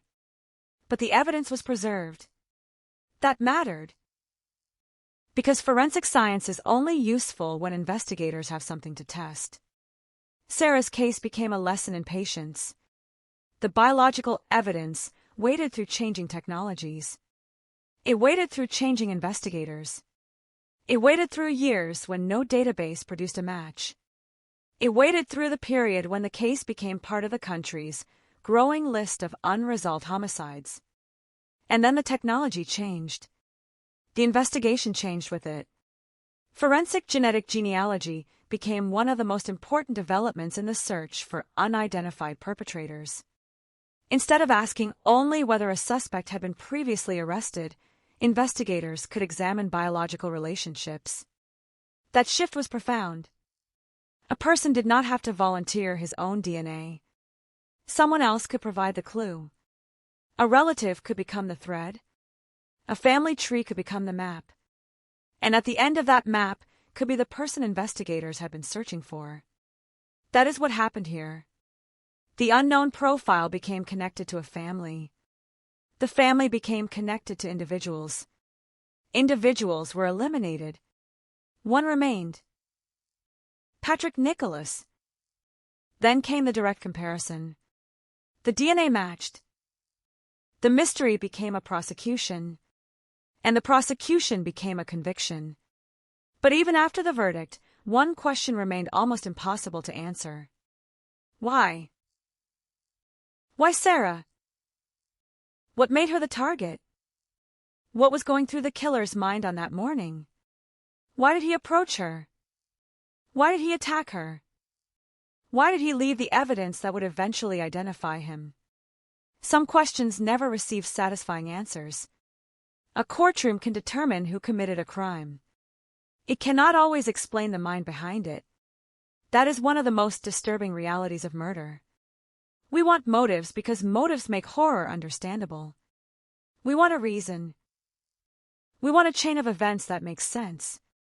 But sometimes the truth is simply that an innocent person encountered someone capable of extraordinary violence. Sarah did not have to do anything wrong. She did not have to provoke anyone. She did not have to know her killer. She simply had to be in the wrong place at the wrong moment.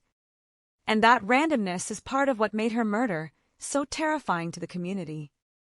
A school is supposed to represent safety. A place where parents send their children. A place where students meet friends. A place where teenagers argue about homework, dance competitions, weekend plans, and everything else that seems important when you're 16. Sarah went there expecting an ordinary day. Instead, she became the center of a murder investigation that would last almost 30 years. Her name became attached to words she never should have been associated with. Murder. Cold case. DNA. Killer. Trial. Conviction. But those words do not define her. They describe what happened to her. They do not describe who she was. That distinction became increasingly important as the case returned to public attention. Because true crime can easily turn victims into mysteries. A photograph becomes a thumbnail. A name becomes a headline. A tragedy becomes content. But behind every cold case is a person whose life existed before the crime. Sarah had a life. She had a family. She had friends. She had plans. She was not born to become a case file. She was supposed to grow older. That is perhaps the most painful part of every unresolved murder. The victim's future disappears, but everyone else continues living. Sarah's classmates grew older. Some married. Some had children. Some moved away. Some probably rarely thought about the school where they had once spent their teenage years. But Sarah remained there in memory. 16 years old. Forever. The verdict could not change that. It could only establish accountability for what happened. And for investigators, that accountability represented the culmination of decades of work. A case that began with traditional police investigation eventually required technologies that would not exist for years. The investigation crossed generations. One group of detectives collected evidence. Another preserved it. Another reopened the case. Another used genetic genealogy. Another followed the suspect. Scientists performed the final comparison. Prosecutors presented the evidence. A jury made the final determination. No single person solved Sarah's murder. The solution was built over time. That is how many cold cases are solved. Not by one dramatic discovery, but by thousands of small decisions. An evidence bag preserved. A report filed. A sample stored. A lead followed. A database searched. A genealogy tree reconstructed. A cigarette recovered. A laboratory test performed. Each action may seem insignificant by itself. Together, they can change history. The Sarah Yarborough investigation also demonstrated the strange relationship between time and justice. For the family, 30 years was an unimaginable delay. For DNA, 30 years was irrelevant. The genetic material did not know how old the case was. It did not care whether the detectives had changed. It did not care whether the public remembered. It simply remained evidence. And when science finally had the ability to interpret it, the evidence became powerful again. That is why the case remains so significant. Not because it was the only cold case solved by DNA, but because it illustrates the possibility that today's unanswered question may become tomorrow's solved case. A case can look hopeless. Then a new technology arrives. A new database is created. A new investigator sees something differently. A new connection is discovered. Suddenly, the case moves. For Sarah, that movement came nearly 30 years after her death. The arrest brought the investigation back to life. The trial brought the past into public view. The conviction established a legal conclusion. But none of it changed the central tragedy. A 16-year-old girl was murdered. Her family lived with the consequences for decades. And the years she should have experienced were gone forever. That is why the ending of a cold case is never really an ending. There is a verdict. There may be a sentence. There may be a press conference. There may be headlines announcing that the mystery is finally solved. But for the family, there is still an empty space. A birthday without Sarah. A holiday without Sarah. A photograph showing a young woman who never had the opportunity to become an adult. Justice does not fill that space. It simply acknowledges why the space exists. And perhaps that is what the verdict gave Sarah's family. Not the past. Not a replacement for what was lost. But an official acknowledgement. The man responsible had finally been named. The evidence had finally been heard. The murder had finally been answered. For nearly 30 years, Sarah's killer had been an unknown man. Then he became a DNA profile. Then a family connection. Then a suspect. Then a defendant. And finally, a convicted murderer. That progression is almost impossible to imagine when looking at the first reports from 1991. At the beginning, investigators were standing over a crime scene with limited technology and a devastating number of unanswered questions. At the end, forensic genealogy had reconstructed a biological family tree and helped lead detectives to the man whose DNA matched the evidence. The distance between those 2 points was measured in decades. But the thread connecting them was never broken. Sarah's case survived. The evidence survived. Her family's memory survived. And eventually, the investigation reached the answer. The school where Sarah died continued to exist. Students continued walking through its halls.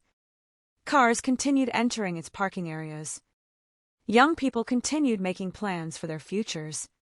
Most of them would never know how much history was buried beneath the ordinary appearance of the place. But somewhere in that history was the memory of a 16-year-old girl whose life ended there. A girl whose murder became a cold case.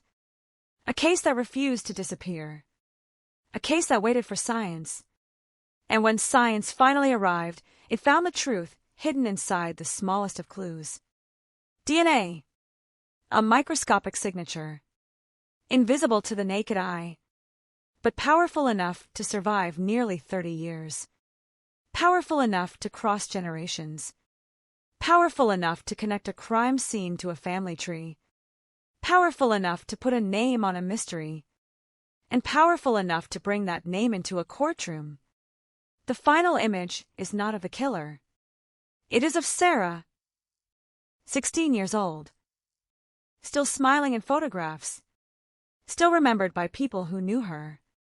Still present in the story not because of the violence that ended her life, but because of the life that existed before it. Nearly 30 years passed before investigators could finally tell her family who they believed had taken that life. The world changed. Technology changed. The investigation changed. But Sarah's memory did not. And perhaps that is the most haunting truth of all. A killer can hide from investigators. He can outlive witnesses. He can disappear into ordinary life. He can believe that time has buried the past. But evidence can wait. And sometimes, decades later, the past finds a way to speak. In Sarah Yarborough's case, it spoke through DNA. And after almost 3 decades of silence, the voice was finally impossible to ignore. The verdict closed one chapter, but it did not erase the questions that had survived alongside Sarah's family for decades. A conviction could establish responsibility. It could place a name beside the word murderer. It could finally transform an unidentified DNA profile into evidence belonging to a known man. But it could not reconstruct the morning of December 14, 1991 in perfect detail. Too much time had passed. Too many moments had vanished with the people who witnessed them. Too many memories had faded at the edges. What remained were fragments, and those fragments had to be understood together. That was the strange power of Sarah's case. The truth had never existed in one single piece. It existed in the crime scene, in the witness accounts, in the photographs, in the forensic evidence, in the DNA, and eventually, in the family tree that investigators built nearly 3 decades after Sarah's death. Each piece seemed small when viewed alone. Together, they formed a path. A path that began with a 16-year-old girl walking onto school grounds and ended with a man standing before a jury. But there was another story running underneath the investigation. The story of time. Because time is normally considered the enemy of criminal investigations. Every year makes a case harder. Witnesses forget. Documents disappear. People move. Buildings change. Technology becomes obsolete. Investigators retire. And memories that once seemed precise become uncertain. Yet time did something unexpected in Sarah's case. It allowed science to catch up. The evidence collected in 1991 belonged to a technological era that could not fully exploit it. The DNA profile existed, but the tools needed to connect it to a distant family did not. That difference is enormous. Imagine standing in a dark room with a key in your hand but no door. The key is real. The object is real. But until the right door appears, the key seems useless. For decades, Sarah's DNA evidence was that key. Then forensic genetic genealogy provided the door. The technique did not simply search for an exact match. Instead, it examined genetic relationships. It looked for biological connections that could lead investigators toward a family. That changed the search completely. Traditional forensic DNA databases are designed primarily around known profiles. If the offender has never provided a DNA sample to the system, there may be no direct match. The result can be devastating. Investigators know the perpetrator's biological identity. They just do not know his name. Genetic genealogy changed that equation. A person does not have to be in the database. A relative might be. And that relative can create a trail.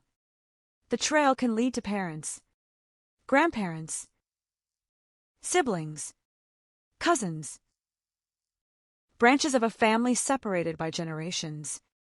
The investigator becomes less like someone searching for a needle in a field and more like someone reconstructing a map from fragments. That is what happened with Sarah. The genetic evidence pointed toward a family line. Investigators followed it. The Fuller connection emerged. Then the Nicholas family. Then the brothers. Then Patrick. The process was not instantaneous. It required interpretation. It required caution. It required investigators to understand that a genetic relationship did not automatically identify the killer. But it narrowed the possibilities. And eventually, the narrowing became precise enough to justify surveillance and further testing. That was the moment when the past began touching the present. Patrick Nicholas was no longer an abstract possibility. He was a living man. A man investigators could observe. A man whose DNA could potentially be compared directly with the biological evidence preserved from 1991. And then came the cigarettes. There is something almost unsettling about how ordinary the final step appeared. No dramatic chase. No confession. No hidden diary. No sudden witness walking into a police station after 20 years and saying, "I know who did it." Instead, investigators collected discarded material. Something most people would never notice. Something that could disappear into a trash can within minutes. But biological evidence does not need to be dramatic to be decisive. The cigarette butt was ordinary. The DNA was not. That contrast became one of the defining images of the investigation. A man living an ordinary moment decades after a murder. An investigator watching. A discarded cigarette. A laboratory. And a question that had survived since 1991. The result answered it. The DNA matched. Suddenly, the unknown male profile had a name. Patrick Leon Nicholas. The significance of that moment cannot be separated from the years that came before it. If the evidence had been lost, there would have been nothing to compare. If the original DNA profile had not been preserved, genealogy could not have provided the connection. If investigators had abandoned the case completely, the family tree might never have been built. If the technology had not advanced, the relationship might never have been discovered. The solution depended on every one of those pieces. That is why cold cases are rarely solved by a single miracle. They are solved by persistence. The investigation becomes a chain. Break one link, and the chain may fail. Preserve every link, and decades later, someone may be able to pull the entire story into focus. Sarah's family had spent years watching the case remain unresolved. For them, each new development carried a different kind of fear. Hope can be painful when it has been disappointed before. Every lead creates anticipation. Every suspect creates possibility. Every negative result creates another collapse. That cycle repeated over decades. So when investigators finally came forward with a name, the news could not simply be experienced as triumph. It was also the reopening of grief. The family had to revisit the crime. The photographs. The memories. The questions. The day Sarah died. 4 years, they had lived with uncertainty. Now they had certainty about one thing. A man had been identified. That knowledge could bring relief. But it could also make the reality of the murder more immediate. An unsolved murder can feel like a nightmare without an ending. A solved murder has an ending. But the ending confirms that the nightmare was real. There is no escaping that contradiction. And Sarah's story illustrates it perfectly. The case was solved because evidence survived. But the reason the evidence mattered was because a 16-year-old girl had lost her life.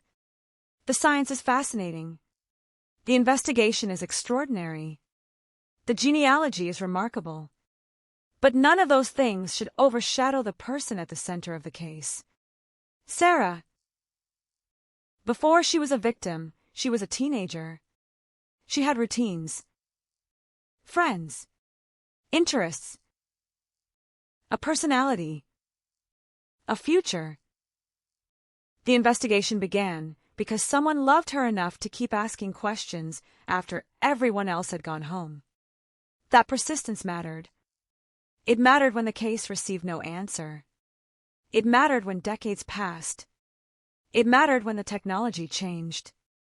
And it mattered when investigators finally returned with a name. There is a tendency to think of justice as something that happens on a particular day. The day of an arrest. The day of a verdict. The day a sentence is handed down. But Sarah's case shows that justice can be a process lasting decades. It can begin with a police officer collecting evidence at a crime scene, continue with a laboratory technician preserving a biological sample, move through detectives who reopen an old file, pass through genealogists reconstructing family relationships, reach investigators following a suspect, and finally arrive in a courtroom. The people involved may never meet. They may never know one another. But their work can connect across generations. That is what happened here. A detective in 1991 could not know what an investigator in the 2010s would eventually need. A laboratory technician could not know that the sample being preserved would become critical decades later.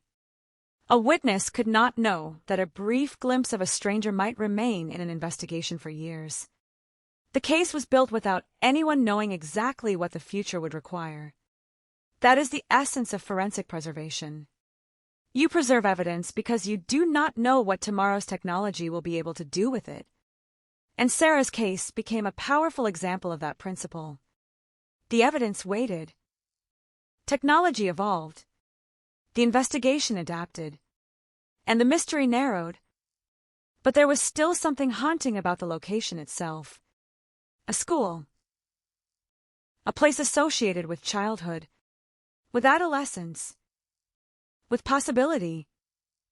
Sarah's final moments occurred near an environment where young people were supposed to feel ordinary and protected. That contrast gave the case a particular emotional weight. The school continued after Sarah's death. Students continued attending. Teachers continued teaching. Events continued. The calendar moved. Graduation ceremonies came and went. New generations entered the same environment without knowing the full history beneath their feet. That is how communities absorb tragedy. They remember. Then they continue. The world cannot remain permanently frozen around one crime. People have to go to work. Children have to go to school. Businesses reopen. Families celebrate birthdays. Life continues. But memory creates another layer beneath ordinary life. A place can look completely normal and still contain a terrible history. That is what happened with Sarah. For those who knew the story, the school was never simply a school. It was connected forever to a 16-year-old girl whose life ended there. And for investigators, the location remained a physical reminder of the question they could not answer. Who was the man seen near the brush? What happened after Sarah arrived? How did the attacker approach her? How did he leave? Why did no one stop him? The DNA eventually answered one of those questions. It identified the man. But identification is not the same as explanation. There are always gaps. Always moments that remain hidden. Always details that cannot be reconstructed with certainty after decades. That is the uncomfortable boundary between evidence and imagination. Investigators can establish what the evidence supports. They cannot manufacture memories that no longer exist. They cannot resurrect every lost second. They cannot force history to reveal everything. So even after the conviction, some questions remain. That does not make the case unsolved. It makes it human. Because real investigations rarely provide the perfect narrative that stories promise. They provide evidence. They provide probabilities. They provide testimony. They provide conclusions. And sometimes they provide justice without answering every question. Sarah's case reached that point. The legal question had an answer. The identity of the killer had an answer.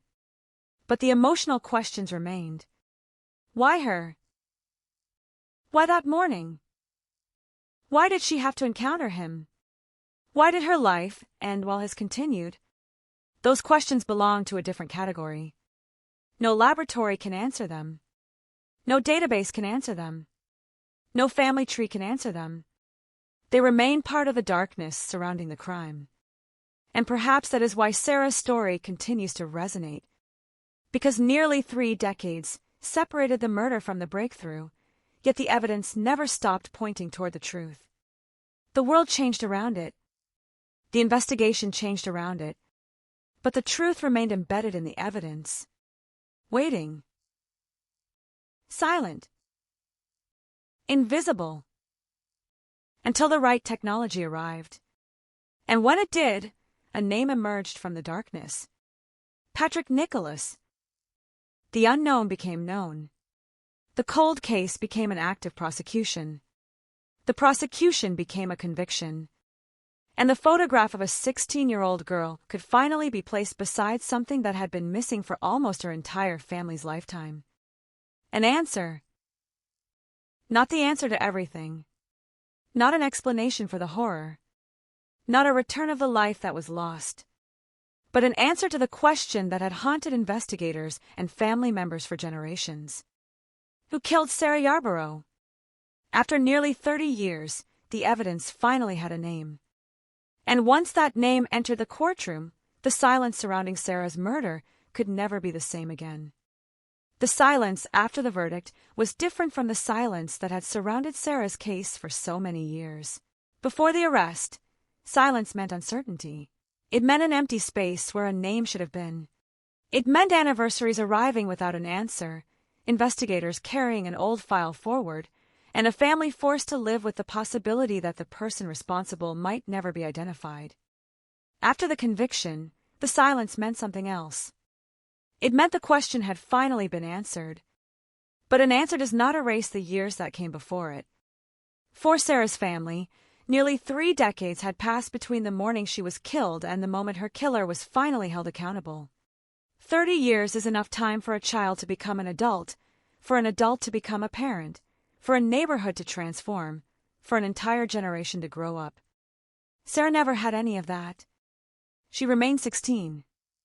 Forever. That fact is difficult to comprehend when looking at the timeline of the case. In 1991, Sarah's classmates were teenagers. They lived in a world without the technology that investigators would eventually use to identify her killer. There were no smartphones, no social media profiles connecting strangers across continents, no consumer genealogy databases capable of revealing distant biological relationships to investigators. The murder happened in one technological age. The solution arrived in another. And somewhere between those two worlds was the evidence that refused to disappear. The DNA recovered from the investigation was not dramatic. It could not speak. It could not describe the killer's face. It could not tell detectives what he was thinking. But it contained something more reliable. Identity. For decades, investigators knew they had the biological profile of an unknown man. That fact alone was extraordinary. Somewhere in the world, the person responsible for Sarah's death carried the same genetic signature. But without a name, the profile could only take the investigation so far. That is where the case remained trapped, until investigators began looking beyond direct DNA matching.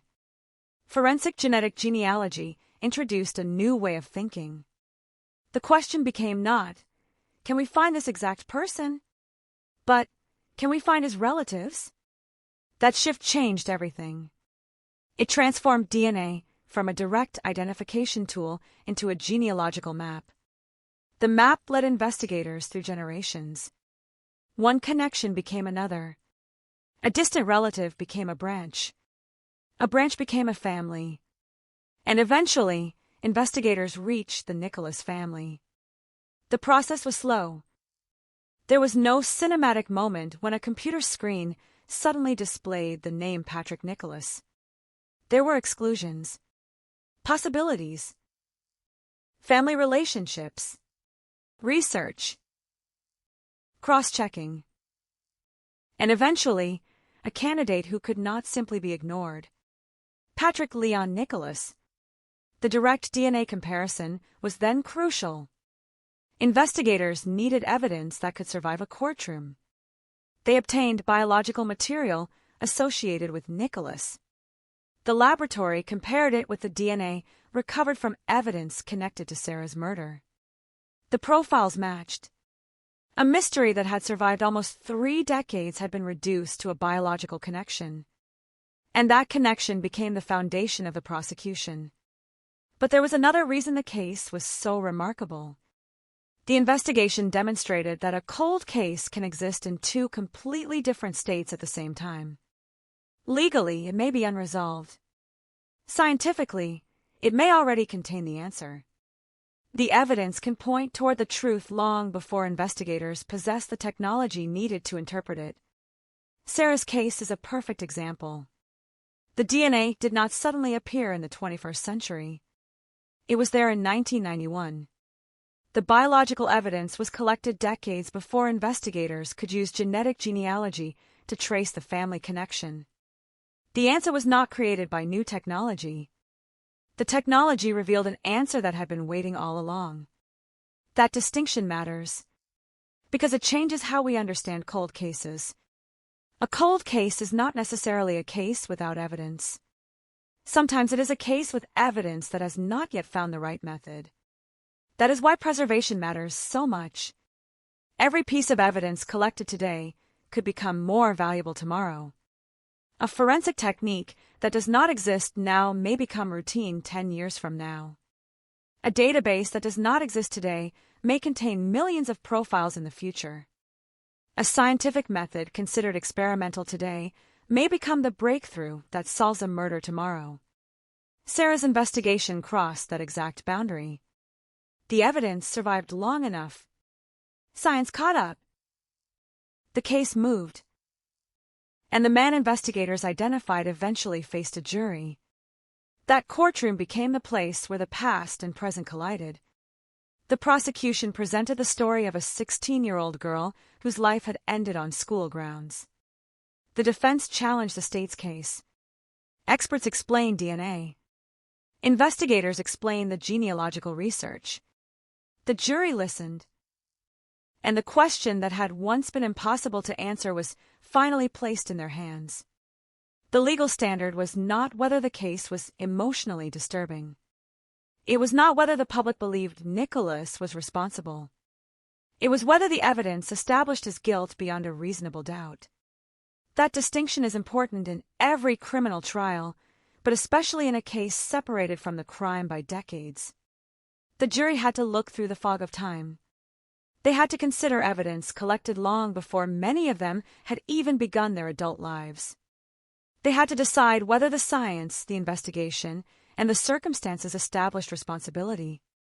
Ultimately, the jury returned a guilty verdict. For Sarah's family, the word carried an enormous weight. It did not mean that the past had been repaired. It meant that the state had formally recognized the responsibility of the man convicted of her murder. The uncertainty was gone. The name was attached to the crime. And the legal system had reached its conclusion. Yet there is an uncomfortable truth about closure. It is often described as though it were a door. Open it. Walk through. Close it behind you. Real grief does not work that way. A conviction does not close a door. It changes the room. The memories remain. The photographs remain. The empty spaces remain. The anniversaries remain. But the unanswered question no longer dominates them. For decades, Sarah's family had been forced to wonder whether her killer would ever be found. After the conviction, they no longer had to wonder. That is a profound difference. And it is perhaps the greatest significance of the case. Not the sensational headline. Not the technology. Not the genealogy. But the fact that the victim's family finally received an answer. Sarah's name no longer belonged only to an unsolved murder. Her story became one of perseverance, a story about evidence surviving, a story about investigators refusing to let time erase a crime, a story about technology opening doors that once seemed permanently closed, and a story about how the smallest biological trace can carry an enormous amount of information. The science behind DNA can seem abstract. Letters, markers, profiles, genetic relationships. But in a criminal investigation, those numbers and patterns can become deeply human. A DNA profile can become a name. A name can become a suspect. A suspect can become a defendant. And a defendant can become a convicted murderer. That progression happened in Sarah's case. It took almost 30 years. But it happened. The story also forces an uncomfortable question about the passage of time. What does it mean when a killer can live freely for decades before science catches up? For the families of victims, it can feel unbearable. The person responsible may be living somewhere, working, shopping, driving, celebrating holidays, growing older, while the family of the victim is still living with the same loss. That imbalance is one of the cruelest realities of unresolved homicide. The victim's clock stops. The suspect's clock continues. Sarah's killer had nearly 30 years of life after her death. Sarah did not. That contrast cannot be erased by a verdict. But the conviction changes how history records those years. The man who had once lived as an unidentified member of the community became a convicted murderer. The case no longer depended on a sketch, no longer depended on a witness remembering a face, no longer depended on speculation. The evidence had caught up with him. And perhaps the most extraordinary part is that he could not escape the evidence by simply waiting. He had already waited nearly 30 years. It was not enough. Time had not destroyed the biological trail. Time had only delayed its interpretation. That is the lesson that extends beyond Sarah's case. Every cold case contains a possibility, not a guarantee. A possibility. Evidence can degrade. Witnesses can disappear. Records can be lost. But some clues survive. DNA can survive. And science keeps advancing. The investigators who worked Sarah's case in 1991 could not know what tools would exist decades later. They could only collect what they had, preserve what they could, document what they saw. That work became the foundation for investigators who came much later. The people who eventually solved the case inherited the work of people they might never have met. That is how justice can stretch across generations. One investigator leaves. Another arrives. One technology becomes obsolete. Another replaces it. But the case remains. And somewhere inside it is the original evidence, waiting. The Sarah Yarborough case, therefore, belongs to two different eras. The first era was defined by uncertainty. A murder. A young victim. Witnesses. A sketch. An unidentified man. An unknown DNA profile. Years without an arrest. The second era was defined by convergence. Genetic genealogy. Family relationships. A suspect. Direct DNA testing. An arrest. A trial. A conviction. The bridge between those eras was persistence. Without persistence, the second era would never have existed. The case might have remained another forgotten file, another photograph in an archive, another name on a list of unsolved murders. Instead, the investigation kept moving. Slowly. Sometimes painfully, but moving. And that movement gave Sarah's story a different ending. Not a happy ending. There can never be a happy ending to a murder. But an ending with accountability. An ending in which the unknown man became known. An ending in which the evidence was finally understood. An ending in which a jury heard the case and returned a verdict. And an ending in which Sarah's family no longer had to ask whether anyone would ever be held responsible. That distinction may sound small. It is not. For a family waiting 30 years, it can mean everything. The story of Sarah Yarborough, therefore, does not end with the technology. It does not end with the DNA. It does not even end with the verdict. Because the real story is the passage of time between those events. The years when her family waited. The years when investigators kept searching. The years when the evidence remained silent. And finally, the moment when science gave that evidence a voice. The voice did not sound like a confession. It did not come from the killer. It came from a laboratory result. A genetic match. A simple scientific conclusion. Yet that conclusion had the power to rewrite almost 30 years of uncertainty. The man who had been hidden inside the unknown DNA profile was no longer unknown. The name was Patrick Nicholas. And the case that had once seemed destined to remain unresolved had finally reached a courtroom. For Sarah, none of this changes the ending of December 14th, 1991. She was 16. She should have gone home. She should have grown older. She should have had decades ahead of her. Instead, her life became a case file. Her case file became a cold case. The cold case became a forensic investigation. The forensic investigation became a genetic genealogy project. The genealogy project became an arrest. The arrest became a trial. And the trial became a conviction. Almost 30 years of history compressed into a chain of evidence. That is what makes the case so haunting. Not that the killer was finally identified, but that the evidence was there from the beginning. Waiting. The truth was not gone. It was hidden. And sometimes, hidden truth only needs one thing before it can be found. Time. Time for science to evolve. Time for databases to grow. Time for investigators to think differently. Time for one generation to pass the case to another. And time for an old piece of evidence to become the key to a mystery everyone thought might never be solved. Sarah Yarborough's name survived those decades. So did the evidence.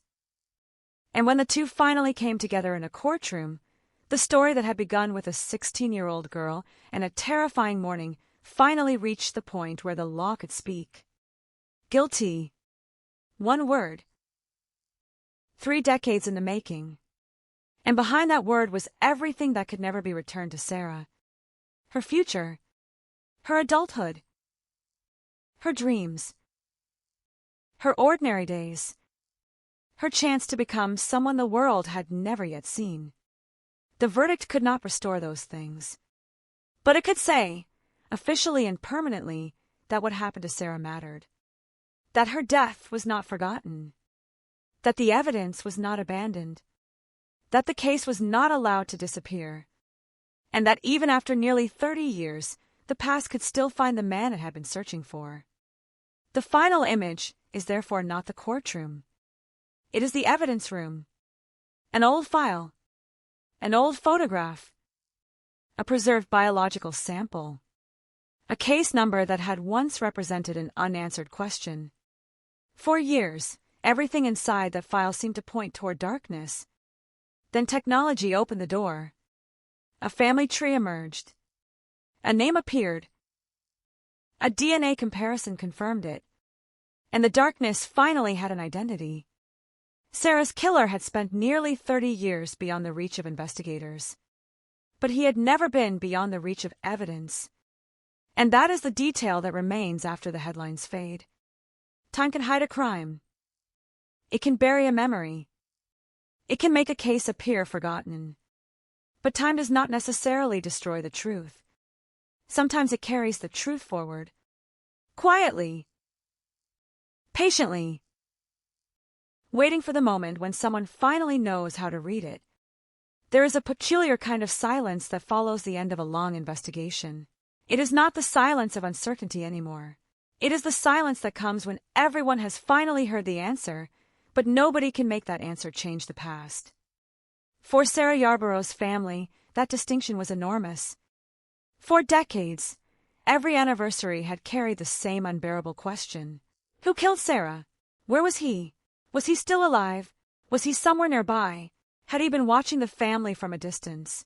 Had he ever heard them speak publicly about the case? Had he ever seen Sarah's photograph in the years after her death? Those questions could never be answered completely. But one question had been answered. The DNA had identified Patrick Leon Nicholas, and the conviction had established his criminal responsibility. The investigation had finally reached the point where the unknown man was no longer a silhouette in an old composite sketch. He was no longer simply a biological profile. He was no longer a name hidden somewhere inside a family tree. He was a convicted murderer. Yet the deeper significance of Sarah's case was not simply that one killer had been identified. It was what the case revealed about the future of criminal investigation. Because when Sarah was killed in 1991, investigators were already using DNA, but the technology was still developing. The science could tell investigators that biological material came from a particular male profile. It could compare samples. It could exclude suspects. It could strengthen a case. But there was a fundamental limitation. If the killer's DNA was not already connected to a known person, the profile could remain anonymous. That anonymity was the wall investigators could not climb. For years, they kept trying. The profile was compared against available databases. Nothing. The killer remained outside the system. And that created an extraordinary paradox. Investigators knew more about the killer biologically than they knew about almost anyone else involved in the case. They knew his genetic profile. They did not know his name. They knew he had left biological evidence. They did not know where he lived. They knew his DNA had survived. They did not know whether he had ever been arrested. The evidence existed. The identity did not. Then consumer genealogy transformed the landscape. People began voluntarily submitting DNA to genealogy services to learn about ancestry, relatives, and family history. Millions of people were creating genetic connections without realizing that, in some circumstances, those connections could eventually become relevant to criminal investigations. A distant relative might never have committed a crime. That relative might never have met the suspect. That relative might never even know the suspect existed. But their DNA could still reveal a family connection. That was the breakthrough. The killer did not have to identify himself. His relatives could identify him indirectly. And suddenly, the old DNA profile was no longer trapped inside a laboratory report. It became a doorway into the past. Investigators followed that doorway carefully. They reconstructed family relationships. They examined genealogical records. They worked through branches of a family that stretched back generations. The process was painstaking because every family tree contains uncertainty. Names repeat. Records can be incomplete. People marry. Families move. Relationships can be hidden. Children can be raised by people who are not their biological parents. A genealogical lead can point in the right direction without immediately revealing the final destination. Investigators had to distinguish between a biological possibility and a prosecutable suspect. That distinction is where science meets police work. The science can narrow. Detectives must prove. The family tree eventually pointed toward the Nicholas family. Two brothers emerged as possible candidates. One was eliminated. The other remained. Patrick Nicholas. The investigation had reached a critical stage. If detectives were wrong, the entire genealogical trail could collapse. If they were right, the case could finally be solved. They needed direct DNA evidence. That requirement returned the investigation to one of the oldest principles in forensic science. Test the evidence. Do not assume. Do not rely solely on a theory. Do not stop because a name looks convincing. Obtain the biological sample. Compare it. Let the laboratory determine whether the hypothesis survives. Investigators observed Nicholas. They collected discarded material without confronting him. And then they waited. There is something almost cruel about waiting for a laboratory result in a case that has already consumed decades. For 28 years, the investigation had moved through uncertainty. Now the answer could come from a laboratory comparison. A few letters in a genetic profile could decide whether the trail was real. When the DNA matched, the investigation changed instantly. The family tree was no longer just an investigative theory. The suspect was connected directly to the biological evidence. The arrest followed.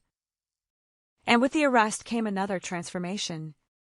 Sarah's story became national news again. People who had never heard her name learned about the 16-year-old girl whose murder had remained unsolved for decades. The case became an example of how forensic genealogy was changing the way investigators approached old crimes. But there was a danger in focusing too heavily on the technology. The DNA was extraordinary. The genealogy was extraordinary. The arrest was extraordinary. But Sarah herself could easily disappear behind the science. That cannot happen. Because before there was a cold case, there was a girl. Sarah had a voice. She had friends. She had a family. She had a life that existed independently of the crime. She had dreams that no investigator would ever be able to recover. The most important fact about Sarah is not that she became the subject of a groundbreaking forensic investigation. It is that she was supposed to keep living. The investigation only exists because her future was stolen. That is a part of a story that no technology can repair. DNA can identify. It cannot resurrect. Genealogy can connect. It cannot restore. A courtroom can convict. It cannot return the years. This is the painful limit of justice. Justice can answer responsibility. It cannot reverse consequence. For Sarah's mother and family, that difference was lived for nearly 30 years. They did not simply wait for a police announcement. They waited through birthdays, through holidays, through changes in the family, through changes in the city, through the aging of Sarah's friends, through the disappearance of people who once remembered her firsthand. The longer the case remained unsolved, the more the living world moved away from the moment of Sarah's death. But the family did not move away from it. They carried it. That is what makes the resolution of a cold case so complicated. The public may experience the arrest as a shocking news event. The family experiences it as the reopening of something that never closed. A television report may last 2 minutes. A newspaper article may be read in 5. But the family has lived inside the story for decades. The arrest does not introduce the tragedy. It brings the tragedy back into focus. Suddenly, an old photograph is everywhere again. Sarah's name appears in headlines. People ask questions. Journalists revisit the case. Investigators describe the evidence. The public wants to know how the killer was found. But the family remembers how Sarah was lost. Those are two completely different perspectives. One is fascinated by the solution. The other is still grieving the crime. And yet both are connected by the same fact.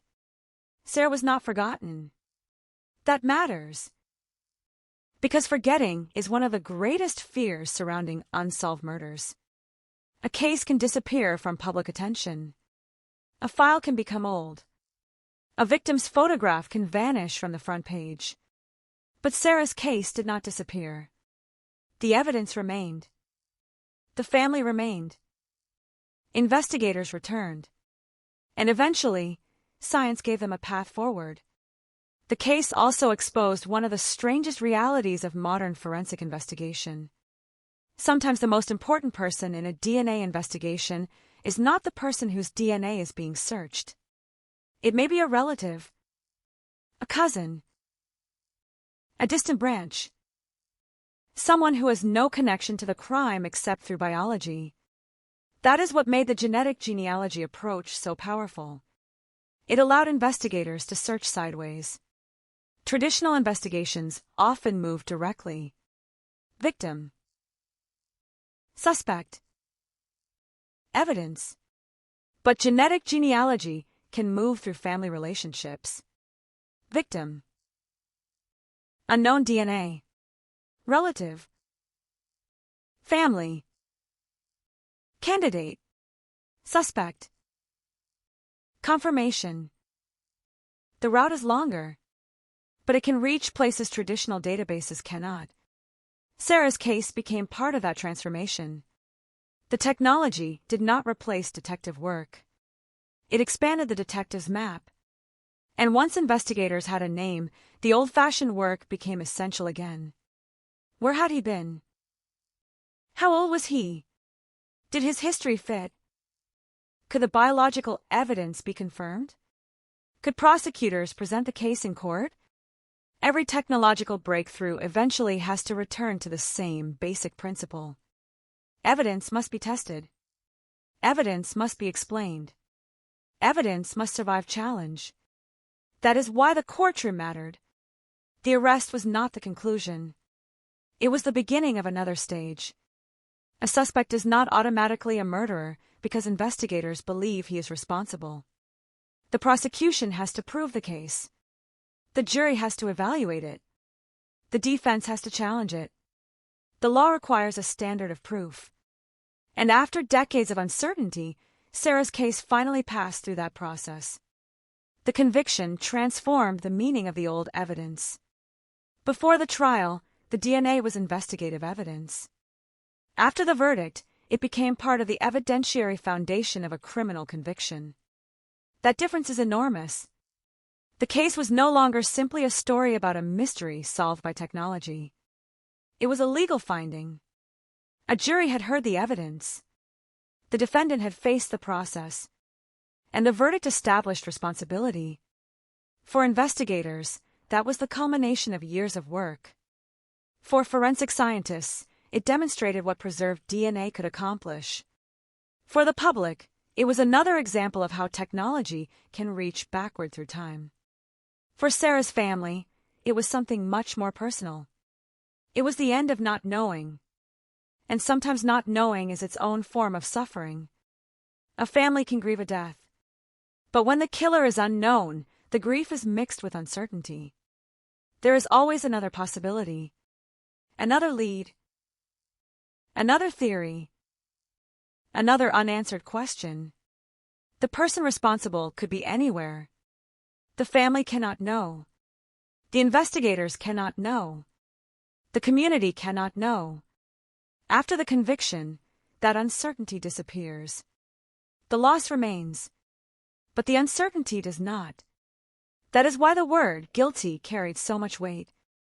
Not because it changed what happened to Sarah. It did not.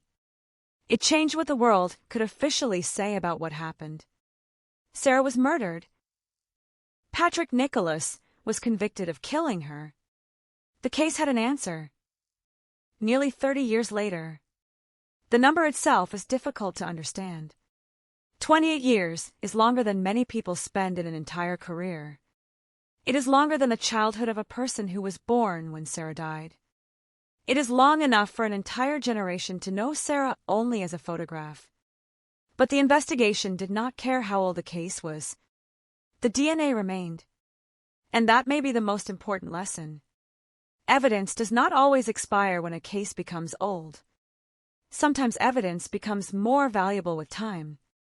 Because technology improves, databases grow, methods become more sophisticated.